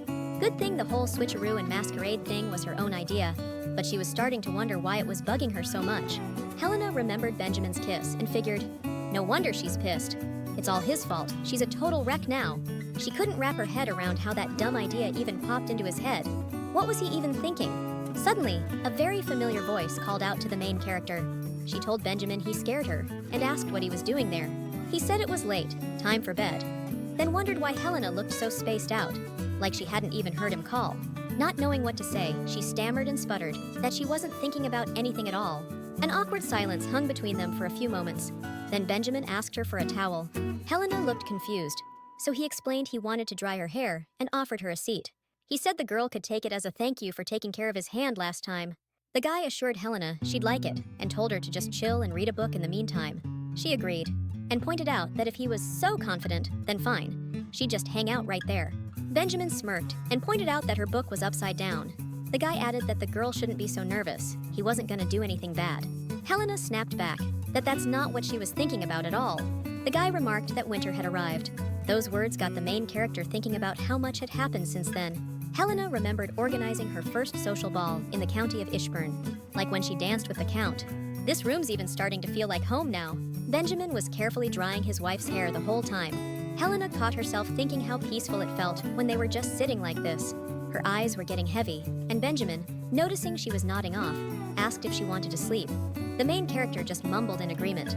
Then the guy told her she could rest for a bit, and he'd finish drying her hair completely and then wake her up. The girl didn't argue and happily drifted off to sleep. The guy ran his hand through her hair one last time and figured it was probably dry by now. Then Benjamin decided to carry the sleeping Helena to bed and wondered, isn't she a little too light? Truth be told, he never really noticed how drop-dead gorgeous his wife was before, or that she naturally smelled amazing, like she didn't even need perfume. With a warm and gentle smile, he called Helena his wife and wished her sweet dreams. Morning in the Ishburn County kicked off with an ear-splitting scream. Barely awake, Benjamin blearily asked Helena what the hell was going on. The heroine's voice was pure venom as she declared that Benjamin Ishburn would never dry her hair again. The dude couldn't help but crack up. Then he calmed down a bit and apologized. Before heading out, trying to hide his grin, the guy explained he didn't know if you were supposed to put oil on long curly hair like that. Helena was outraged like, duh, how would he know? It's just a fake marriage. Benjamin replied that the quality of the marriage was irrelevant. He still wouldn't know unless she bothered to explain it to him. She started yelling, saying that wasn't the point. She was talking about something else. But the guy just ignored her and kissed her forehead instead. The main character was absolutely furious, but the dude explained it was a goodbye before he left. She wouldn't calm down, her outrage exploding in a question. What kind of goodbye was that supposed to be? He replied that it was normal for a married couple, and reminded her how Helena had recently said she'd support him no matter what, since they were husband and wife now. He added that in that case, he'd be home early tonight and called her dear one last time. Helena was in shock, wondering why this guy was acting so damn brazen. That evening, the Earl was greeted by the butler, who said that lately he'd been coming home earlier. Benjamin replied he was just trying to be on time for dinner, and Wesley commented that he was happy to see his master like that. The Earl asked if Lady Helena was in the castle, and hearing Wesley's affirmative answer, he threw open the front door and happily announced he was back. But in the next second, his joy vanished, and his face twisted in horror. The guy was like, "What's with the luggage?" He looked to his wife for an answer, but she just shot him a cold glare. Finally, Helena broke the silence. She said she was heading up north to Cressida for a bit. The guy was so shocked, he couldn't believe what he was hearing and asked her to repeat it. But when she said it again, he asked if this wasn't a little sudden, if something happened at the Grippia sugarcane plantation. Helena explained how she'd been at the Grippia plantation just hours ago, talking to Merari, the sugar production specialist. She'd asked her if she was really suggesting they start a new sugarcane plantation in Barwood right now. Merari had said that, for the moment, they could get sugarcane from Grippia, but she declared that Barwood couldn't depend on Grippia for raw materials forever, so they needed their own independent plantation. "Look," she said, "the Ishburn family already screwed us over once, so as a professional, I have the right to ask for this." The main character explained to Benjamin that's exactly why building that new sugarcane plantation is a must. She added that there are a few issues they need to sort out back in Barwood first. Lord Griffia said visiting the corn farm in the Cressida region would be helpful, which is why I'm heading there. Benjamin, all concerned, asked how long she'd be gone. So she explained that, to get to Cressida, she'd first have to go to the Duchy of Roussel and then transfer at the North Gate. Plus, the Duchess of Roussel promised to send a carriage. On the way back, Helena will hang out at the Roussel Duke's estate for a bit. She planned to take her time, travel leisurely, and stay in fancy hotels. And since she's taking such a long trip, she'll swing by the Winston family's town mansion in Regressed. Benjamin pointed out it's going to be a real long haul, and Helena thought that it looked like she and her husband have gotten closer lately. She figured she'd take the chance to ditch Benjamin, so she told him he was probably right. She added that while she was gone, Benjamin should make sure the castle wasn't completely unattended. But before she could even finish, the guy blurted out that he was coming with her. Helena was furious. Was Benjamin seriously gonna tag along? Wasn't the situation in the new territories urgent? It was important business. The young man countered that this was important too, since he couldn't let her go to such a faraway place all by herself. Suddenly, Helena grabbed the guy's hand and ordered him to follow her. After finding a secluded spot and being alone, she asked the young man in a stern voice if he knew he'd been acting really weird lately. Benjamin asked, surprised, and she said yes. Like suddenly he wanted to dry his hair, or he started coming home way too regularly. She even brought up the masquerade, then said she wanted to ask something just in case. It was important, so the guy had to answer honestly. Benji tensed up, and Helena asked if he even liked her. The dude said he thought she wanted to look like a happy couple, so he was just playing along. She seemed satisfied with that answer, so he wasn't doing it because he had feelings for her. Suddenly Benji's like, "Hey, if you're not into this, we can go back to how things were before." She shot back, "That's not what I meant. Besides, I like getting along with you." She wrapped it up. "Point is, I know you're not acting on your feelings, so that's all that matters." Turning away, she muttered, "I'm better off with you than alone, so I guess I'm good with us traveling together." Helena laid down the law. She's calling all the shots on their road trip. And just in case, she warned him not to even think about falling for her, because she's never gonna fall for him. Benji agreed to everything, saying that was a totally ridiculous worry. The girl said if everything's clear, no more questions, then he should pack his stuff ASAP, and we're out of here. Then she left, leaving the guy lost in thought with a heavy heart. For both Benjamin and Helena, that conversation was kind of a promise, but that's just dumb. Everyone knows, the harder you deny it, the clearer it is that things have already started for both of them. The main character won't realize this fact until the end of this long journey. So, the carriage wheels are spinning, the scenery blurs past the window, and Helena and Benjamin are playing cards in the carriage. The girl slammed her cards on the table, smacked them with her hand, and yelled that she was done, no more playing. The guy asked, even if she's losing, is she really gonna ditch the game like that? Helena called him stupid and said that's exactly why she's quitting, 'cause she's losing. Benjamin asked if she really hated losing that much. Helena retorted that she was just bored. Dude just reminded her that she's the one who wanted to play this game, and now she's acting like a total jerk.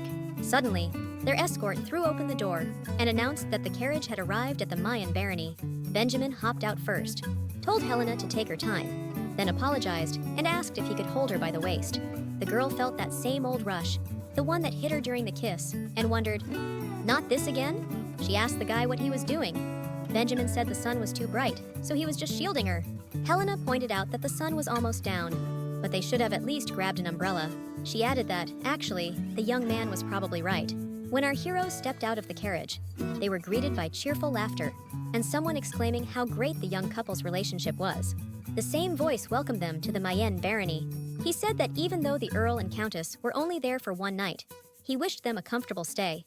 The Countess thanked Baron Mayen for the invitation. She said this meant they could actually relax and travel in comfort. The Baron waved it off, said it was nothing, and oh yeah, he threw a little banquet together to celebrate their arrival. The evening at Baron Mayen's was chill. The main girl stepped outside and plopped down on a bench, soaking up the cool night air. Out of nowhere, Benjamin shows up, throws a blanket over her shoulders, and asks what she's doing out here. She explained she was just trying to sober up a bit before bed, and the guy couldn't help but notice her weird behavior at dinner. Benjamin said it was like she was putting on a show tonight, being all unusually friendly, totally different from the norm. She shot back that it's a reception, so of course she had to at least be polite, then asked if that was sarcasm or a compliment. Benjamin said it was totally a compliment, and then mused that he sometimes can't tell where the act ends and the real Helena begins. She shrugged, asking if anyone can really only show one side of themselves, and claimed she's just normal. He remarked that not everyone can be that skilled, which makes Helena seem special. A flicker of sadness crossed her eyes. She figured she took after her mom, who was a pretty famous dancer back in the day. Her voice cracked, but she kept going, said she was talking about her real mom, the one who bailed on her. It got real quiet for a second, but Helena finally broke the silence, guessing he probably didn't know all this. She clarified that the woman Benjamin met at the wedding wasn't her biological mother. Helena's real mom's name is Sandra, and she was a huge dancer. They still have a mural of her at the Girati Theater. She admitted she doesn't know much about her, but apparently her mom was a real free spirit. Guess she couldn't handle the whole married thing and just took off. Can't really blame her. Happens all the time, right? I guess that's the reality of romantic love, huh? She asked him not to think she had some miserable childhood. Her dad and stepmom are good people. Suddenly, Helena pointed up at the sky and yelled, "Did you see that shooting star over there?" Benjamin made a mental note of how pathetic the girl was, trying to change the subject to end this awkward rant. She'd said she should have made a wish, but all she got back was silence. Helena cautiously called the young man's name, and after a minute of silence, he responded that he apparently didn't know much about her. The girl replied that it was normal.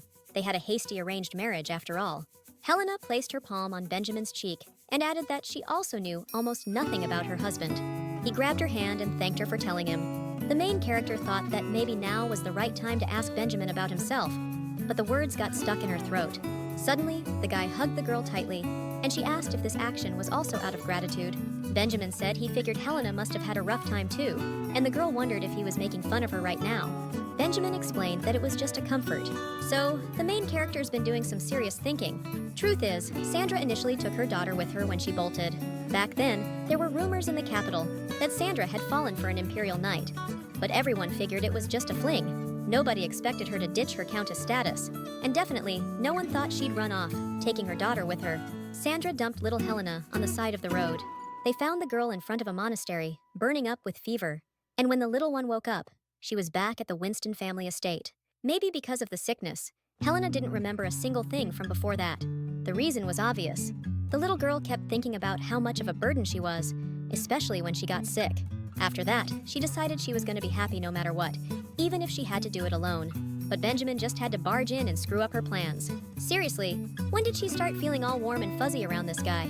Helena kept telling herself to ditch these feelings and get a grip, but she couldn't keep bullshitting him anymore. She wondered why she even brought it up. Maybe she was actually drunk, but whatever, it's all in the past. Suddenly, the guy turned to Helena and started saying he had feelings too, but she cut him off. And she told him, "Don't say anything, not right now." To herself, she explained why.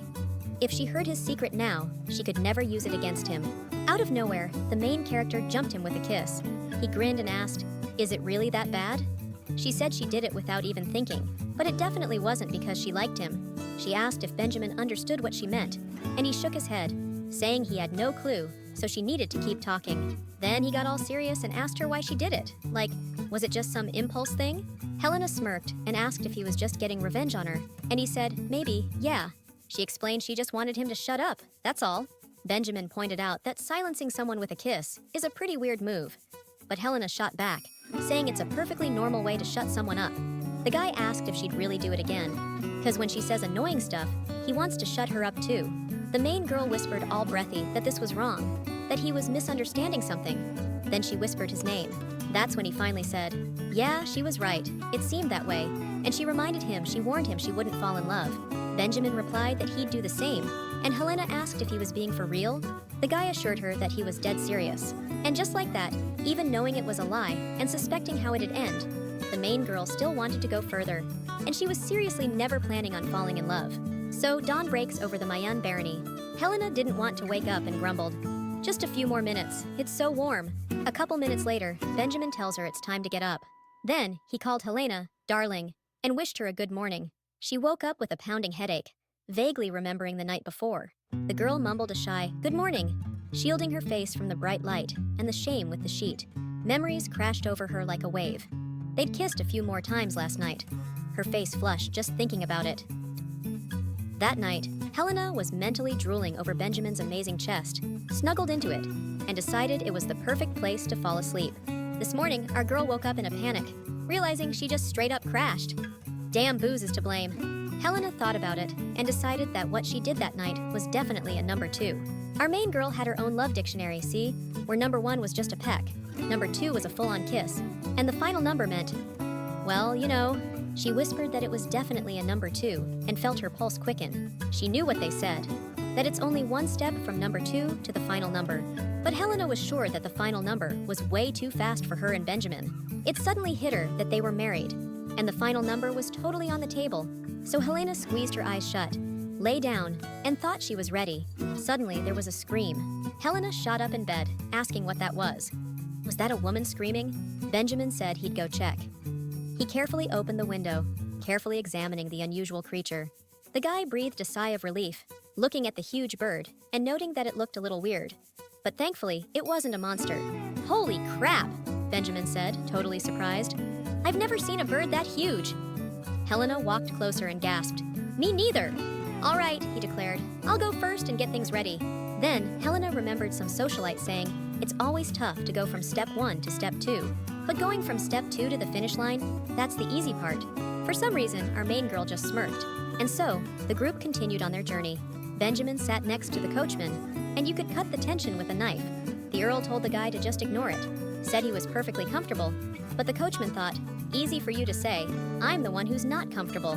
Meanwhile, inside the carriage, the main character was fuming, just completely speechless. She grumbled that the guy had been acting weird all morning, like some kind of girl, even avoiding Helena's gaze.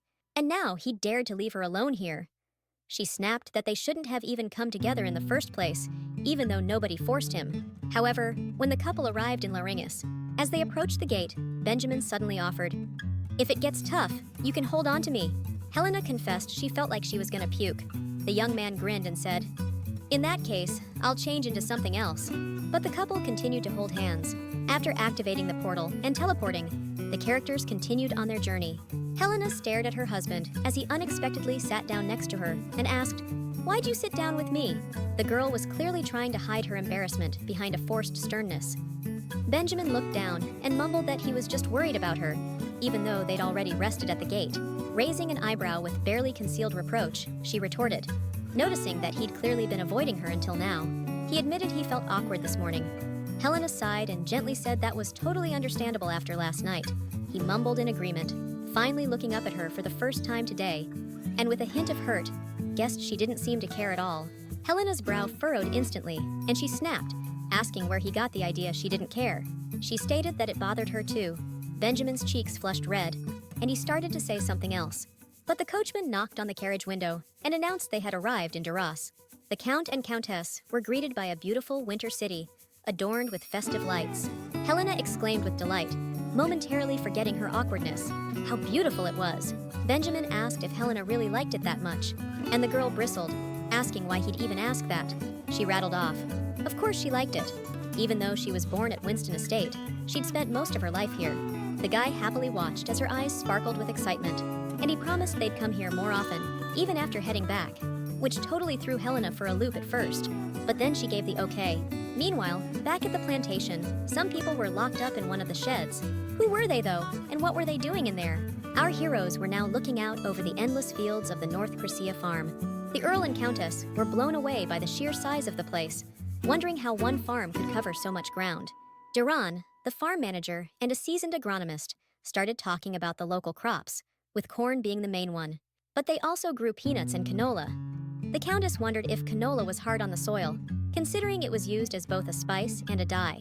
Duran chuckled, explaining that's exactly why they planted it with peanuts, which were great for restoring soil fertility. Thanks to his special fertilizers, soil depletion wasn't even an issue anymore. The smell around the fertilizer plant was pretty gnarly, just like the foreman warned us. But the guests weren't scared off. They were actually super eager to check the place out right away. The tour of the Crescia farm was actually really helpful. Helena was stoked, saying she learned a ton about growing and fertilizer production. She was planning to use that knowledge right away on the sugarcane plantations back in Barwood, so the long trip was definitely worth it. Even though Benjamin acted like he didn't care, you could tell he was actually listening intently to everything. He definitely wasn't a sweetheart, but at least he didn't have any fake pride, which was one of the few good things about him. Suddenly, the Countess's thoughts were interrupted by a loud crash. A guy carrying a basket had fallen. She asked if he was all right. The foreman yelled at the fallen guy, telling him to watch where he was going. Helena gasped, totally freaked out, asking, "What is Lord Duran doing?"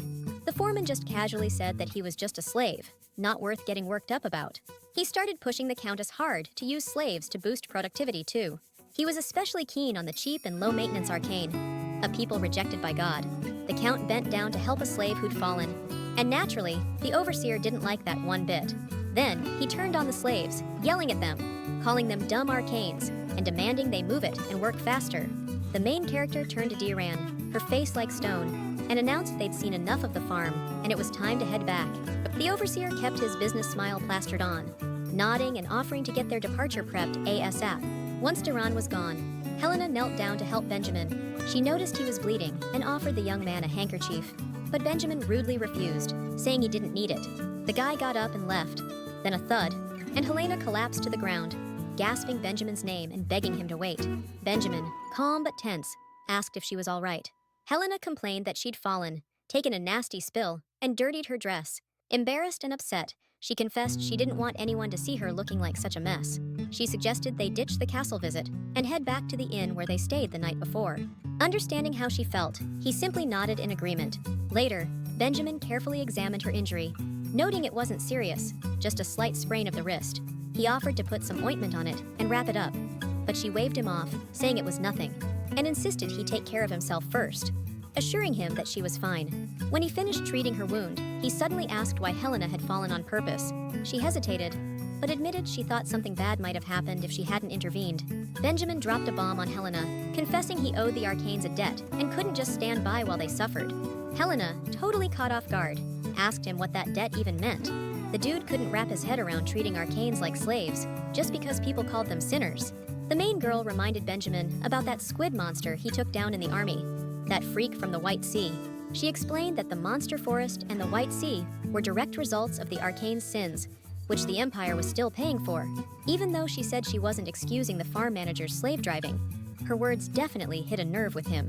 He snapped at her to cut it out and never call the Arcane slaves around him again. Benjamin stormed towards the exit. Helena desperately yelled for him to wait, but he didn't even slow down, much less turn around. The door slammed shut right in Helena's face. Little did Helena know, at that very moment, Benjamin was haunted by a childhood memory.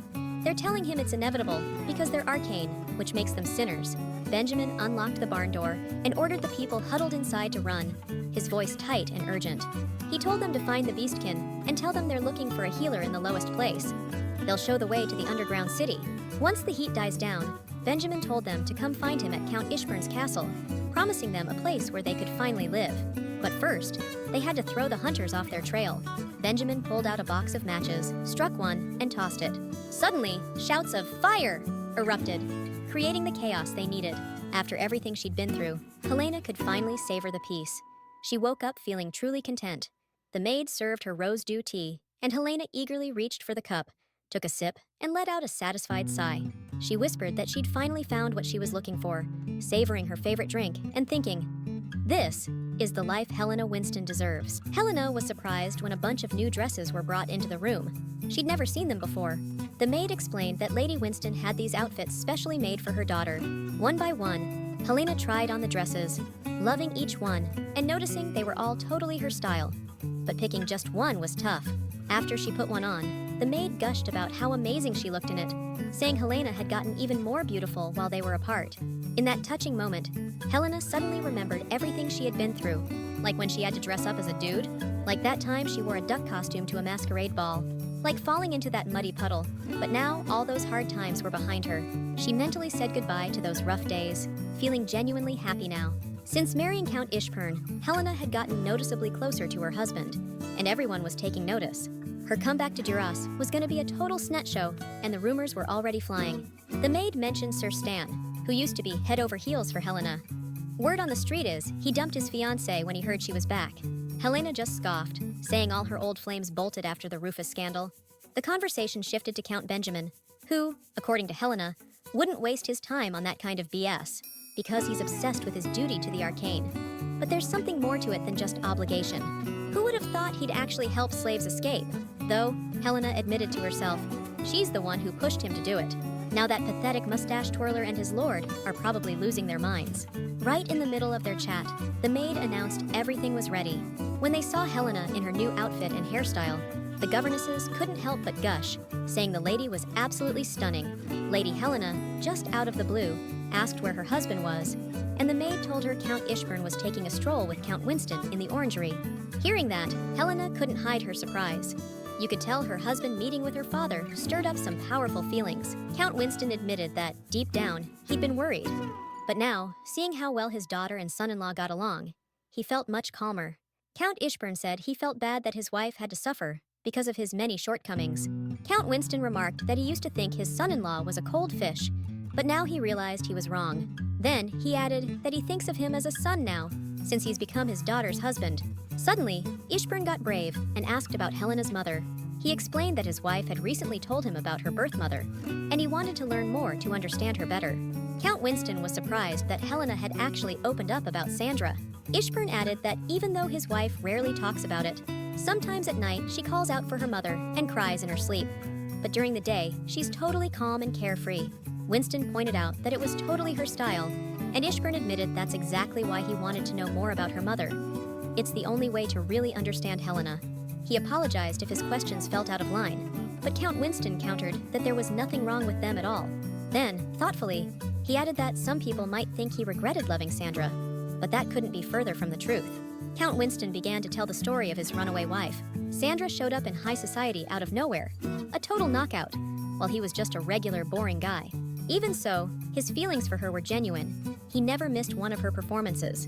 He found ways to talk to her and finally worked up the nerve to confess his feelings, offering her a rose. To his surprise, Sandra magically accepted his rose, and in that moment, he fell head over heels. Their relationship took off like a rocket. They loved each other completely. With each passing day, the Count got to know her better, but he gradually started to notice that Sandra was hiding something. He waited patiently for the day she'd finally trust him with her secret, loving her with all his heart despite the mysteries. With bitterness, Earl Winston admitted that the day Sandra revealed her secret never came. In the end, she left him, vanishing as suddenly as she'd appeared, like smoke in the wind. When Ishburn asked if he'd tried to find Sandra, the Earl replied that he'd done everything he could, but it was no use. He shared his thoughts that the reason for her disappearance might be connected to the very secret she never revealed. Now, we'll never know the truth for sure, Winston concluded with regret. He asked Ishburn to keep this conversation a secret from Helena and his current wife, to spare them the pain of a difficult past. At the end of their talk, Earl Winston concluded his worries were for naught and told Earl Ishburn to take care of Helena. Suddenly, children's shouts grew closer, wanting to see Earl Ishburn too. It turned out to be Helena's younger siblings running up. A cheerful shout of "Oppa!" rang out, but was immediately corrected by their strict and reserved sister, saying that Ira should say "Hyungbu," not "Appa." Then some dude just yelled out "Hyunwoo," like he was hyped. The conversation shifted to Henry, and they told him he had to call the Count Mei-hyun. The kid just repeated Mei-hyun like a good little soldier. Helena was all like, "Why are we all hanging out here when stepmom's waiting for us in the banquet hall?" Count Winston was surprised, like, "Whoa, is it really that late already?" He told everyone to hustle, or they'd be stuck listening to her complaining all through breakfast. That joke got everyone cracking up. Benjamin thought to himself that these were all good, kind people.